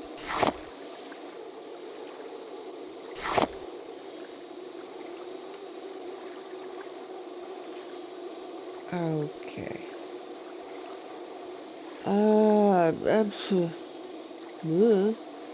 I don't know. It's probably underwater. Okay, we're gonna go down here, and then honestly, if I can't find it, I feel as though I've done pretty much what I want to do.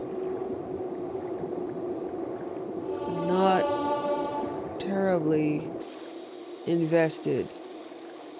I've looped this quest all the way around. I have looked for items. I'm probably just going to load a piece of adamantium ore. I'm not going to be making adamantium gear. This isn't going to give me a huge advantage. I just get frustrated with quests like this that make it really hard. Okay, is there something down here? No. Alright, I don't see the adamantium ore. I'm gonna load a piece. Say she found it in the cave. Be happy with a bunch of olives and cheese. But, this is way out of the way in a completely different zone. I've spent about an hour on it, and that's enough. There's a difference between quests being challenging and quests being fun. And this is in the not fun realm. It's too obscure.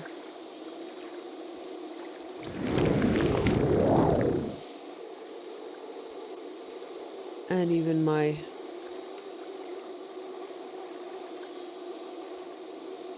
meta quest guide can't find anything. Okay.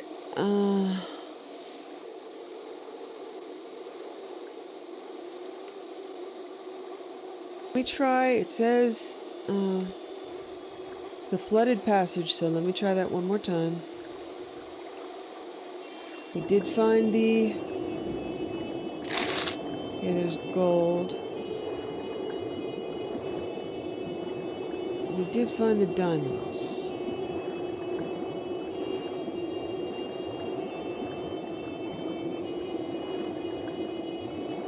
Let's go back.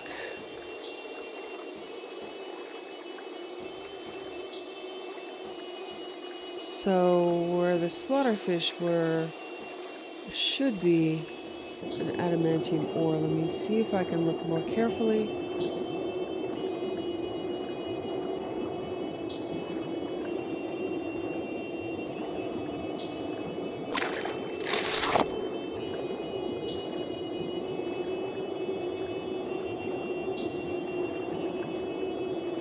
So there isn't even a quest marker for it, making it very difficult.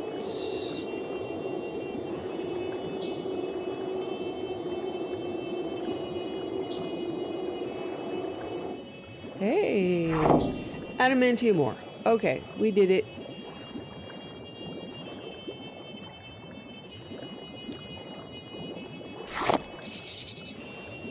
Journal has been updated. The probe emits a series of flashes upon coming in contact with the adamantium ore. Okay, cool. I am going to go hand that in. The device is fully calibrated.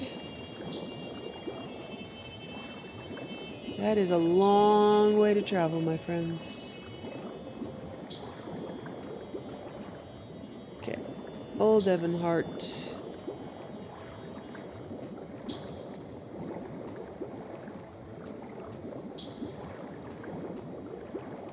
Mines.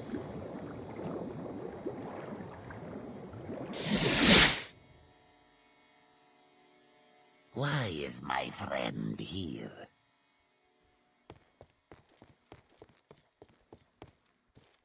Hail! Should you need something, I will be happy to oblige. I mentioned shipping delays. I know what you're talking about. In addition to being the Factor's deputy, I'm also this agency's officer-in-chief of transportation. A big part of my job is keeping tabs on the ships. That means if you need help breaking the news to these merchants, smoothing over some hard feelings, I know about some excess goods coming in that we can give away as a discount. Let's see.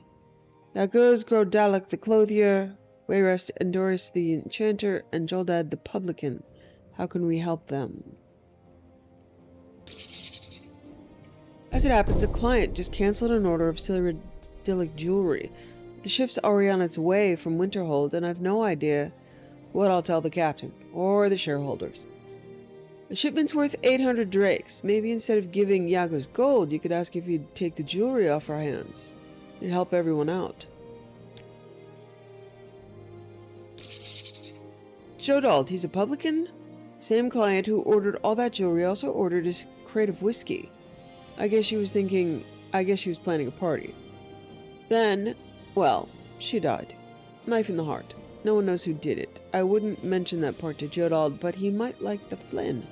Tell him you have a crate worth 200 drakes. That should make up for the Lotham.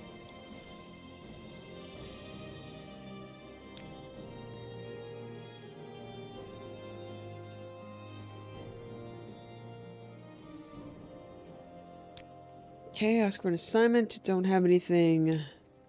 Okay.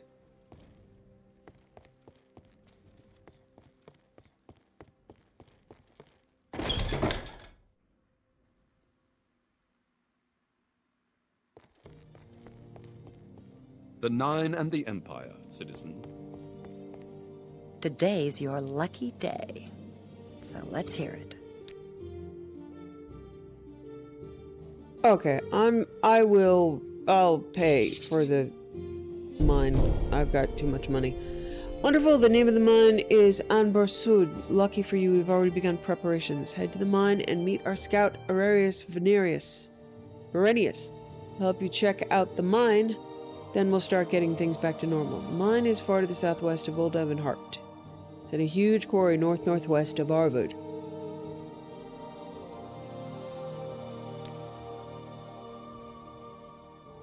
About the shipping delays, I'd recommend paying a visit to Mashavir, a resident savant, and investing in some mercantile training before you speak to your new client.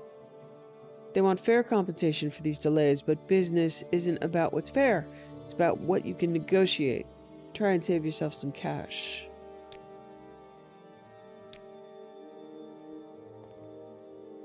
Okay.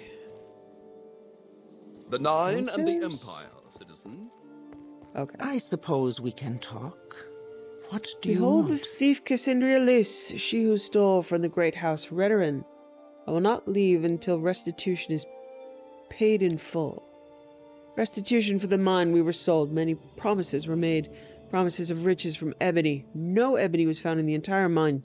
Just worthless rocks. I will not tell you the mine's name nor where it is.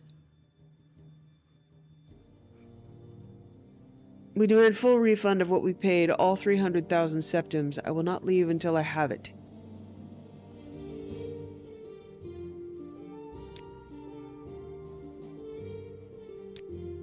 Do I want to pay 300? No, I don't want to pay 300,000 septims. What's really good for don't. the Empire? Sorry. I'm not giving you all of my money. Interesting. Go on. Interesting. Go on. Pardon, have you noticed the smell? I think it's scrib jerky. Scribs cut into pieces and dried in the sun are called scrib jerky. Though primarily a native foodstuff, they're quite popular with colonist sailors. My nose tells me this place has been sitting on some for far too long. Now, you're clerk rank. Could you do me a favor and sell it off? You need authorization from Meta Blackbriar or Quillmarrow, but everyone else in this building will thank you.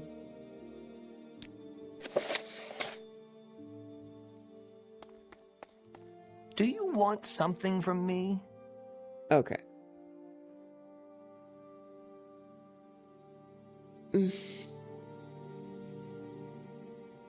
Landessa Remoran is who I am looking for.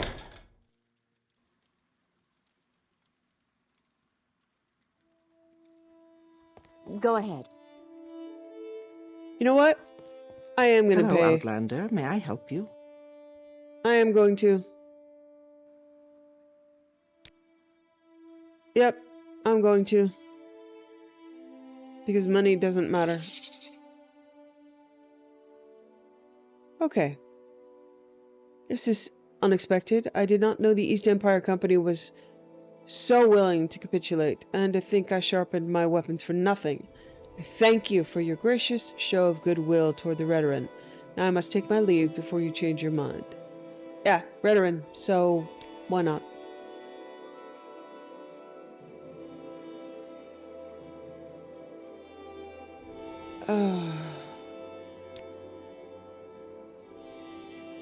Okay. Okay. Thanks for your help. If angry Redoran comes back asking for money, I'll know who to speak with. Do you normally just walk around with that kind of money on you, or was that a special trip? Regardless, you've done me a great service. I would give you a cash reward, but clearly you don't need it. I'll make sure the higher-ups hear about you.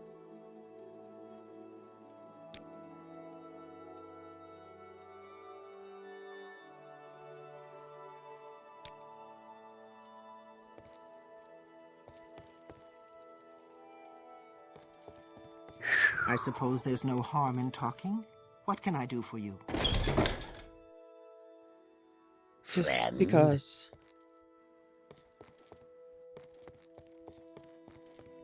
Okay. Got terrible business sense. To what do I owe this pleasure?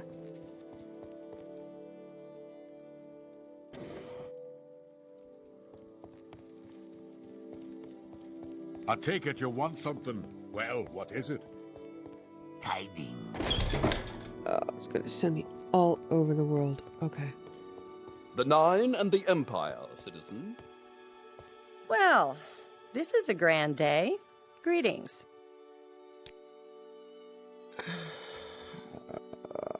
Scrib jerky! Yes, let's be rid of it. Sailors love this stuff, so your friend Jodald might want to take it off her hands. Looking through the books, our scrib jerky surplus is worth 500 drakes. Try to get the guy to take it off our hands. Okay. I'm looking... Okay, let's see if Quillmarrow... Well, what have we here? Interesting. Okay. Scrib jerky. Shipping delays. It just stood there, Okay. holding its tail and whispering. What did it say?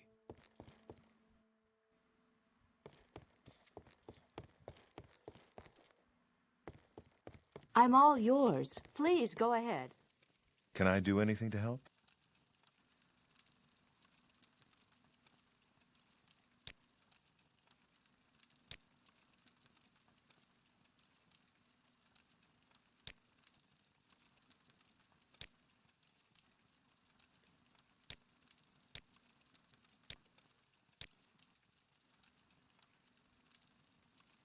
Okay. So, My quest has updated. I'll do some alchemy and sell some money and down to 400 drakes. Alright.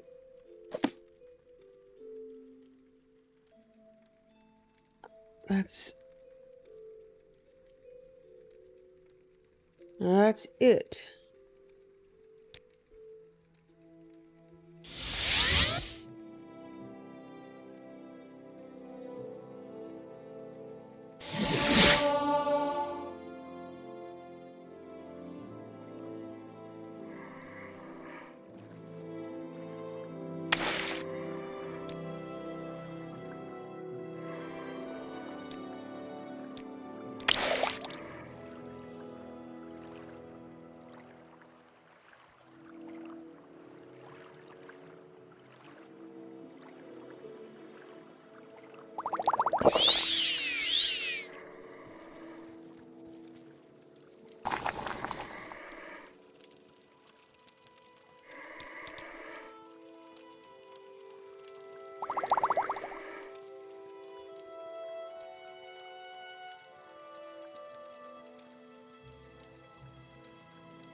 A Dunce in Morrowind, Volume 1, by Frolia Silverblood. It was a cold morning in the West Gash when Remin found me standing naked by the side of the road.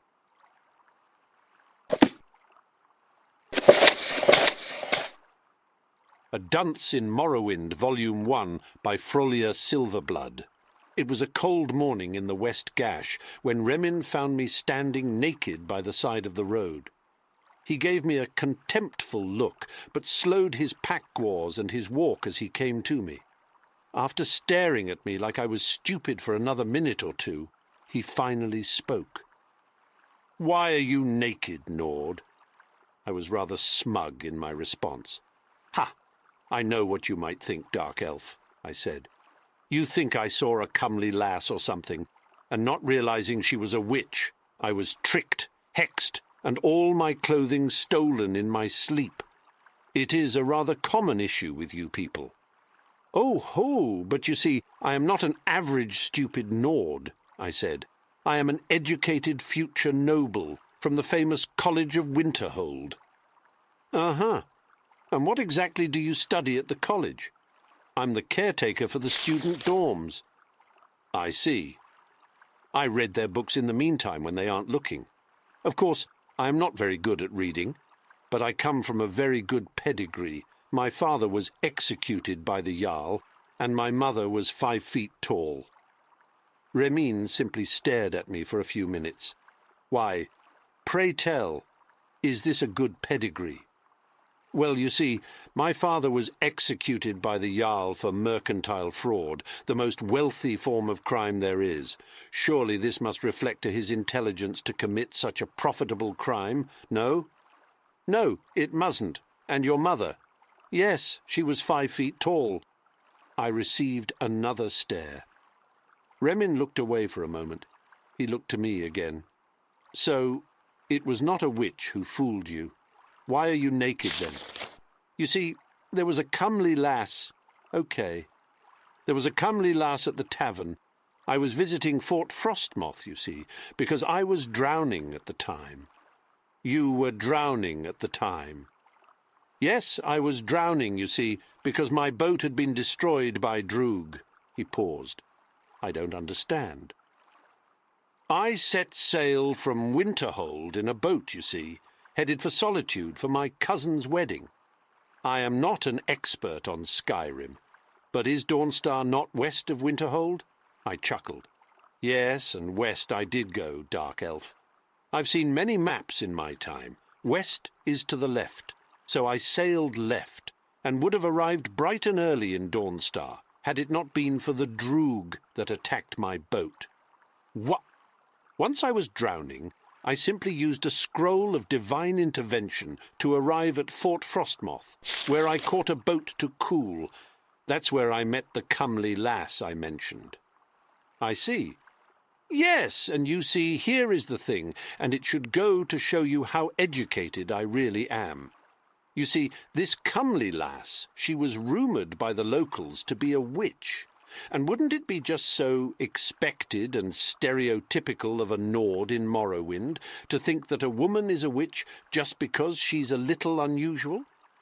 And so I said, no, this woman is not a witch, and I will not be tricked or play into your stereotypes. And so I went home with her to her odd little camp outside town. Her camp? Yes, had a lot of odd skulls and potions around. While I wasn't looking, some sort of hex was placed on me. I assume she fought as hard as she could to stop my assailant, but alas, I was knocked out, and all my possessions stolen, including my beloved axe, Nip Tickler. Nip Tickler. My beloved axe, Nip Tickler. Nipped. Remin stopped himself from speaking again. Okay, you seem a fool, but I am not without sympathy. If you wish, you may accompany me to Aldrun. Old Run, you say? Aldrun. That is a common Western misconception. You see, it is a common Eastern misconception that it's a common Western misconception. Remin paused. That's called reverse psychology, you see, I said. There are some clothes in one of the Guar's packs. Put something on, he said. Try not to embarrass me when we get there. Publisher's note. The Dunce in Morrowind series, collected and edited by Frolia Silverblood, were originally assembled by the Sneezing Hawker Historical Society in Winterhold. Winterhold, as a centre of magical learning, is rather cosmopolitan for a city in the icy north, the Sneezing Hawker. Historical Society saw its fair share of dark elven and Nordic members who were often violently astonished by the ignorance about their respective homelands. Serving as an introduction to the Dunmer lands for the Society's Nordic members, the Dunce in Morrowind was a series of skits originally written by the late Ferrana Adrethi and acted out by regular members to much laughter and drink. The Dunce can easily be found in Winterhold as one of all too many nobles residing in town as prospective college students. Full of bluster, arrogance, and a dash of cunning, they are as much part of the city as they are guaranteed income for the Carpenters' Guild. I'm assuming guaranteed income for Carpenters' Guild is in coffins.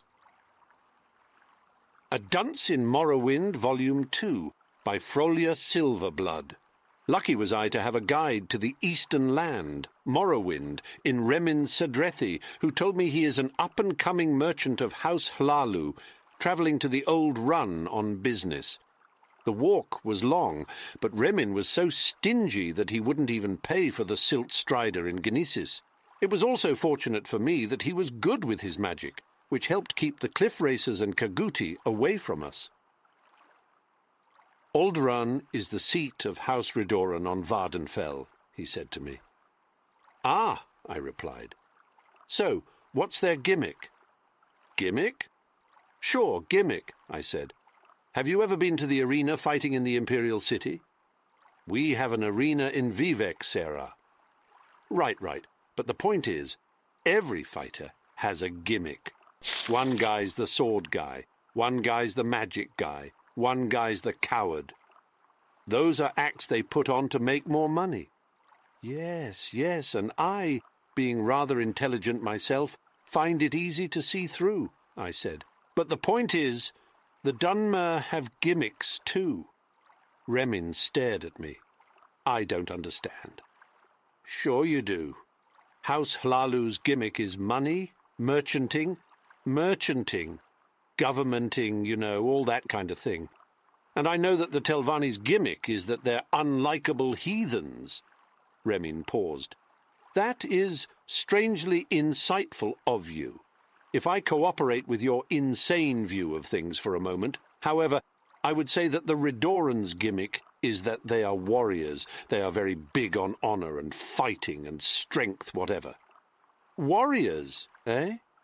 Yes, Remin said. Amazing. So the Dunmer sort themselves into warriors, magicians, and thieves. Thieves? Well, isn't that what business is? Legalized theft? Remin paused. No. It's a very convenient system. There are more than 3 great houses, he said. Oh, that upsets it a bit. House Inderil and House Dress have no settlements on Vardenfell. The traditionalist insular Inderil have not had the enterprising drives of the other great houses. They receive enough political benefits from temple settlements that it makes no difference to them anyway. I sometimes think that they believe they own the temple. Temple, eh? Do you know anything of our religion, Sarah? Remember, I am a very educated future noble from the College of Winterhold. Yes, you keep saying. I, of course, know about the famous dark elf living gods Vivec, Sotha-Sil, and Mournhold. Mournhold. Yes, I said. You see, I, being very clever, realized that the gods of the Dark Elves all have a city named after them, like Vivec, or Sotha-Sil, which is a hidden, secret city where he hides the dwarves. What? That's where the dwarves went. They went to hide with Sotha-Sil so they could work on strange mage-smithing all the time and build things that blow out a lot of steam that makes it hard to see. You see, being educated, I know that Sotha-Sil is very into weird mage stuff and building weird things because I read 2920. And so, logically, the dwarves would have went with him, right? He accepted their surrender and the surrender of their lands and gave them a place to live where they could build weird things all day. Mine was fictional, Sarah. Well, good thing I didn't finish reading it then, don't you think? Yes, I do, Remin said. We kept walking afterwards, swatting away a few cliff racers. What about the other one, the Dres? Some things become so adapted to danger that they can't function in safety, Remin said. That is what I will say about why the Dres don't settle on Vardenfell. Ah, interesting, interesting. So, do you all live in these houses? House is a figure of speech. Perhaps you would understand better if you thought of it as a clan. Oh, that makes much more sense, I said. Yes, of course, clans, because clans live in a house. So, yes, I see it. Yes, and I must correct you. There is no city called Mournhold. The goddess is named Almalexia. Now, I don't believe that for a second. Mournhold is the capital city of Morrowind. Mournhold is a smaller part of the capital city Almalexia, like a central district for the wealthy. No, I know that's wrong. I saw that map of Morrowind a long time ago, but I remember it very clearly. You had Old Run, you had Mournhold, you had Stone Forest south of Old Run. Stone Forest? Right near Markgran Forest. I have never heard of these places. Boy, I said. You know, not to be rude, but that seems a bit thick of you. As we kept going, the land changed. Rather than swatting away cliff racers in pleasant greenery, we were swatting them away in ashy hills with dead, spiky trees. We are getting close, Sarah, Remin said to me. Great news. How do I get back to Skyrim from Old Run? That might be difficult. Travel between Vardenfell and the mainland is currently restricted, due to the risk of blight. The Temple and the Empire have to conduct very thorough, slow checks of everything here, Remin told me. Tedious, but perhaps necessary. I would say you should take the Mages Guild Guide to Vivec, and then take a walk to Ebonheart. Ah, indeed, indeed. If anyone can help me, it would be a god. The city, not the god. The city or the god? The city, Vivec. I don't see how a city can help me. I do not see how many could help you at all, Remin said. A god definitely could. I'm sure if Kine was right here, she could pop me back to Skyrim. Kine, he said. I am sure you mean Kinnereth. I mean Kine. It's the basic Nordic religion, you know, Kine the Hawk. Her and her kind help us keep protected from the dangerous ones like Orkay or Alduin. Arkay, you mean? I have no idea who Alduin is. Alduin's the dragon god who rules time, of course. That's Akatosh, Sarah. Do you not understand your own religion?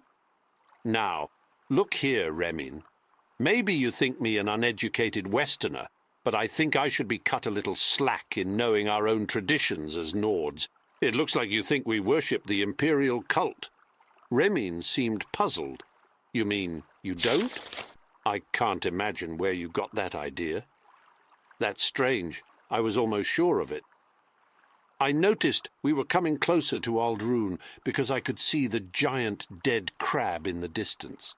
But Remin had other concerns. His eyes were constantly somewhere to the west, seeming worried. The wind was picking up, and he didn't like it. Weather problems, universal, I reasoned. But as we were coming into Aldrune, and he was about ready to say goodbye to me, I realized it was something else. The concern on his face was growing. The people on the streets and the guards didn't seem too impressed either. "Uh-oh," he said. "Uh-oh. Blightstorm. Bad one, too. Get inside." Remin practically pushed me into the nearest building and slammed the door behind us.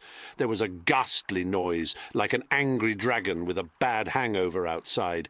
It was like hearing a god throw a tantrum in the other room. "Blight?" I asked. "I don't feel like explaining," Remin said. He looked around. As it turned out, we'd just barged into the Fighters' Guild, where a bunch of other well-dressed-looking dark elves were too, looking about the same as Remin. "Blightstorm?" he asked. "Blightstorm," one of them said. He said, taking a seat with them. "Don't mind the Nord." "Did a witch take his clothes and axe and leave him naked by the road?" a wizardy-looking one said. "It wasn't a witch," I said proudly. He seemed half surprised I could speak. "How nice for you. Well, Remin Sedrethi, yes, we are all stuck in here because of the unusually bad Blightstorm, making it too dangerous to even walk to that crab place," the wizard said. "So we can't do all that diplomacy we wanted, but we still have to all sit in here and pretend that we like each other." Remin just nodded. "These are delegates from the other great houses," he said to me. "Ah," I said. "So, you must be a Telvanni then?" I said to the wizard. "Yes, I am a member of the only house worth being a member of." "And you must be a Redoran," I said to a rather strong-looking elf. He just nodded. "And you, Hlalu?" "Indoril," a rather well-to-do one said. "We couldn't be more different." "You could, if you put your mind to it," the Telvanni said. "I might sell you a mind, if you need one."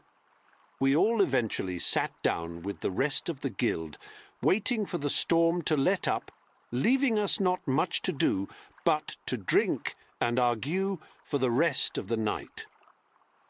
"And of course I'm only an uneducated Westerner," I said, "but it seems to me that, outside of Dagoth itself, the most hostile environment in Morrowind is this ashy bit."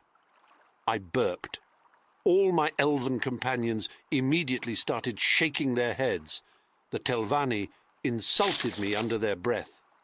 "Barring the fire mountain itself, Sarah," the Redoran said, barely intoxicated, "the most hostile, toxic, and in general uninhabitable part of Morrowind is the Deshan Plains."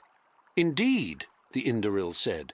"Toxic environment, toxic myrrh, mounds of useless poisonous salt, soil so stained with chlorine or other acids that normal plants refuse to grow, windstorms that blow that salt into your eyes, nose, and skin, acid rain, wild sky renders, noxious fumes, and worst of all, the Drees, who are possibly even more heathen than the sorcerers here. It's so poisonous. I read a poem written by some dress once.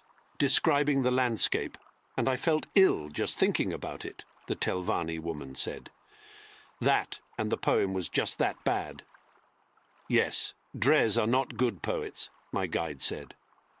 They are not really good anything, the Telvanni woman said.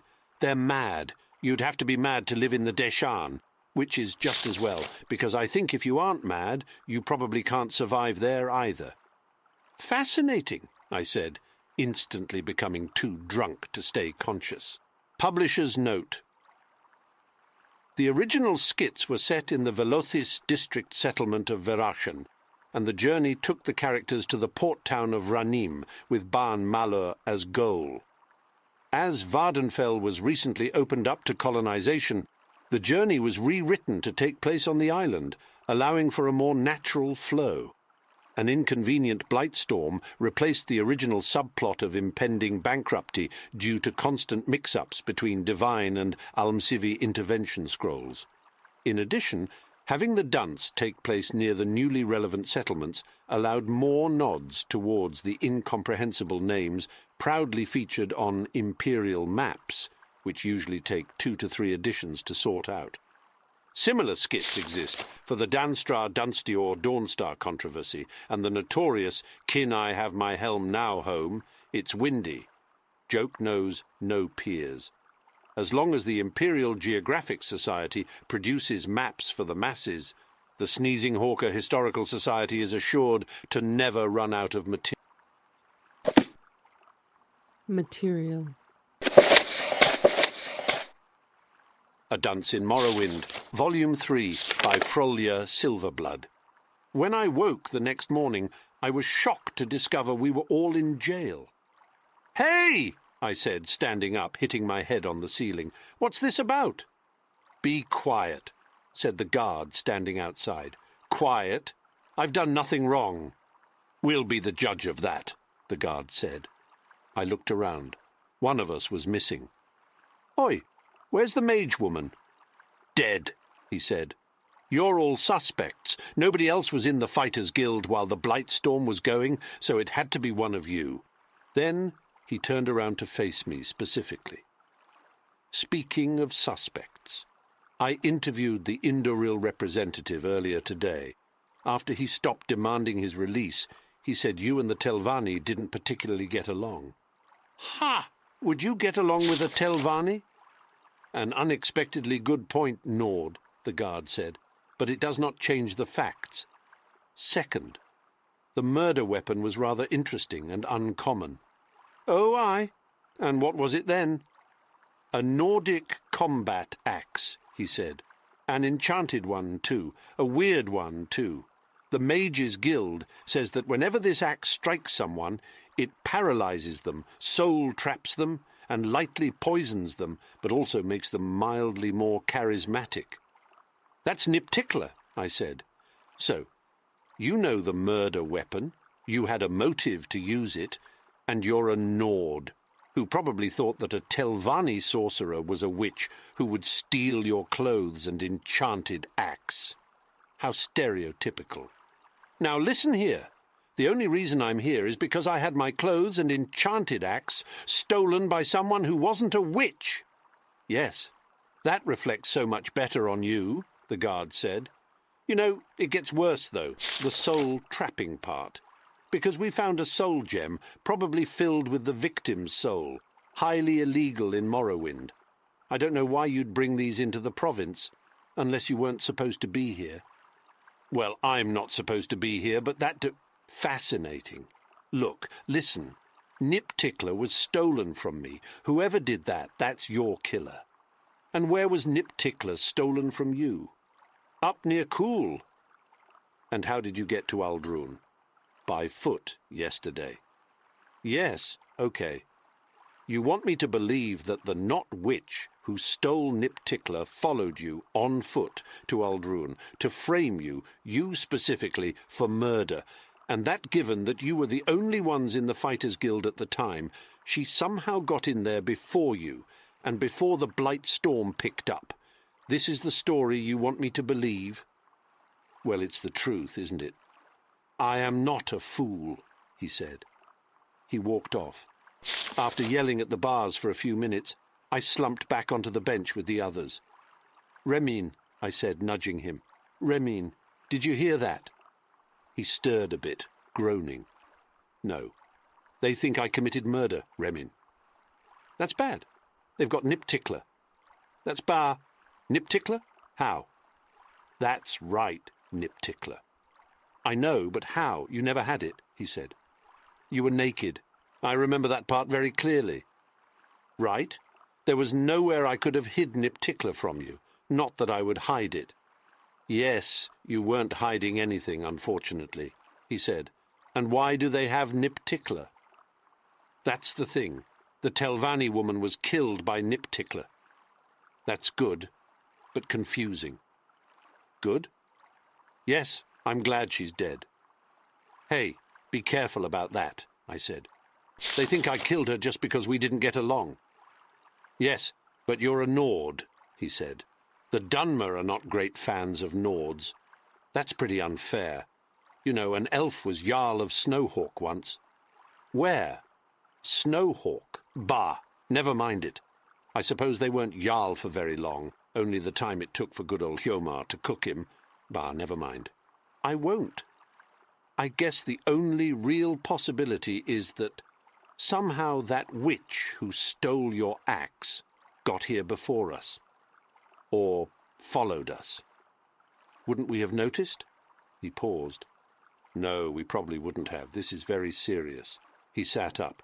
"You are a fool, but you do not deserve to be framed for a crime you did not commit. However, Redoran are stubborn and don't listen to reason." "Then what should we do?" "Lucky for us, we're not well known amongst guards, here or elsewhere. If we wanted, we could just escape." "We could? How?" "I'll just cast divine intervention. Then we'll walk from the Imperial fort to the Siltstrider and get away long enough for the guards to forget about us." "You really think the guards would forget about us?" "Telvanni kill each other all the time. Once the guards realize that the Telvanni councillors don't actually want people to be punished by other houses for killing Telvanni, they'll drop it." "Is that true? That seems stupid. Most of the councillors are only councillors because they killed someone or other, and many of them intend to rise higher by killing some more councillors, not to mention all the aspiring young wizards in their ranks. The last thing they want is other houses standing in the way of their individual schemes. It's one of the sick but practical ways that they remain united against other houses. Here, hook my arm." I did so. "Now, I'll just cast divine intervention." And after some purple nonsense, we'd finally gotten out of the jail. Still hungover, we stumbled a bit in the Imperial fort.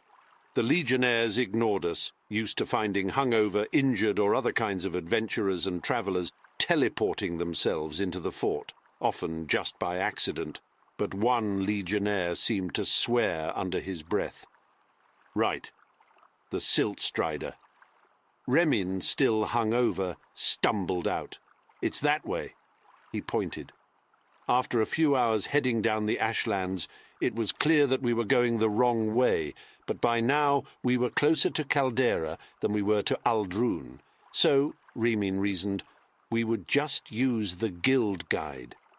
He was annoyed, because his important business was ruined now. His packguas and merchandise were back in Aldrun, where he was still suspected for murder, and he was too hungover to have realized this when he got us out of prison, but it was too bloody late for any of that nonsense. We arrived in Caldera, a completely nondescript place with no features whatsoever, and hitched into the Mages' Guild, a completely nondescript place with no features whatsoever. Remin stumbled up the stairs to the guild guide. "Get us to Vivec," he said. "Where?" the woman said. "Sorry, my hearing's a bit weird right now. I got hit by a sound spell." "A what?" "What? I said my hearing's a bit Yes, I heard that. What sound spell?" "That's right, a sound spell." "Is someone casting sound spells?" I said, getting hit by a sound spell. "What?" Remin said. "I got hit by a sound spell." "A what?" "What? Gush. K. the guild guide seemed to say, but I couldn't hear because I'd been hit by a sound spell. "Yes, a sound spell!" I shouted at her. Remin and I were starting to lose our tempers. My, you're being very rude and drunk and intimidating at me, and if you don't stop, I'll just send you somewhere, and you won't like it. No, a sound spell. Someone in this bloody guild is casting sound spells. I mean it. I really will just get you out of here. I don't even know where. I'll just cast a spell. I'm warning you. You could end up in Red Mountain. I've had a very stressful day because the Argonian keeps casting sound spells at everyone. What? Yes, sound spells, she said. Remine lost his temper and stormed right up to her. Listen, Breton, I don't care about the sound spells. Just get us to Vivec. You asked for it. I did warn you, she shouted. Remin and I disappeared in a bright light. After stumbling about and choking for a bit, Remin and I got to our feet. Touching the ground with my bare hands scratched them, and it felt poisonous. The air was disgusting. Truthfully, I have never felt so immediately attacked by anything in my life than I did by wherever this place was. This includes the time I was attacked by 3 frost trolls up near Morthal. But I would have taken my chances with the trolls over wherever this place was. Standing up was a test of strength. Luckily, it was obviously not Red Mountain. Wasn't red.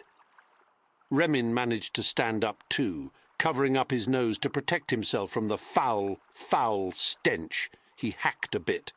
"That in wa!" he yelled. "I can't believe her." "Where are we, Remin?" "She teleported us off Vardenfell," he shouted. Before me was a flat wasteland, mostly covered in a green haze. It smelled worse than anything I'd ever smelled, covered in salt and poison fumes. "We're in the Deshan Plains." Publisher's note. The comparison of Dunmer Great House virtues never failed to provoke a healthy bar brawl, which Farana Adrethi took personal pride in. Unfortunately, during one such a brawl, caused, of all things, by her character's unflattering remarks about House Dres, Farana was struck by an ill-aimed keg and perished shortly afterwards. While copies of the unedited Volume 4 and a few drafts of an unfinished Volume 5 exist, it is the wish of Frolia Silverblood and the Sneezing Hawker Historical Society to remember Farana's work at its best. Her characters, brought to life by insight, performance, and drink, ended up stuck in an inhospitable wasteland. Who are we to tell you how they overcame their predicament? Come, drink, be merry, and share a laugh and a care about the dunce and all who can still laugh like you.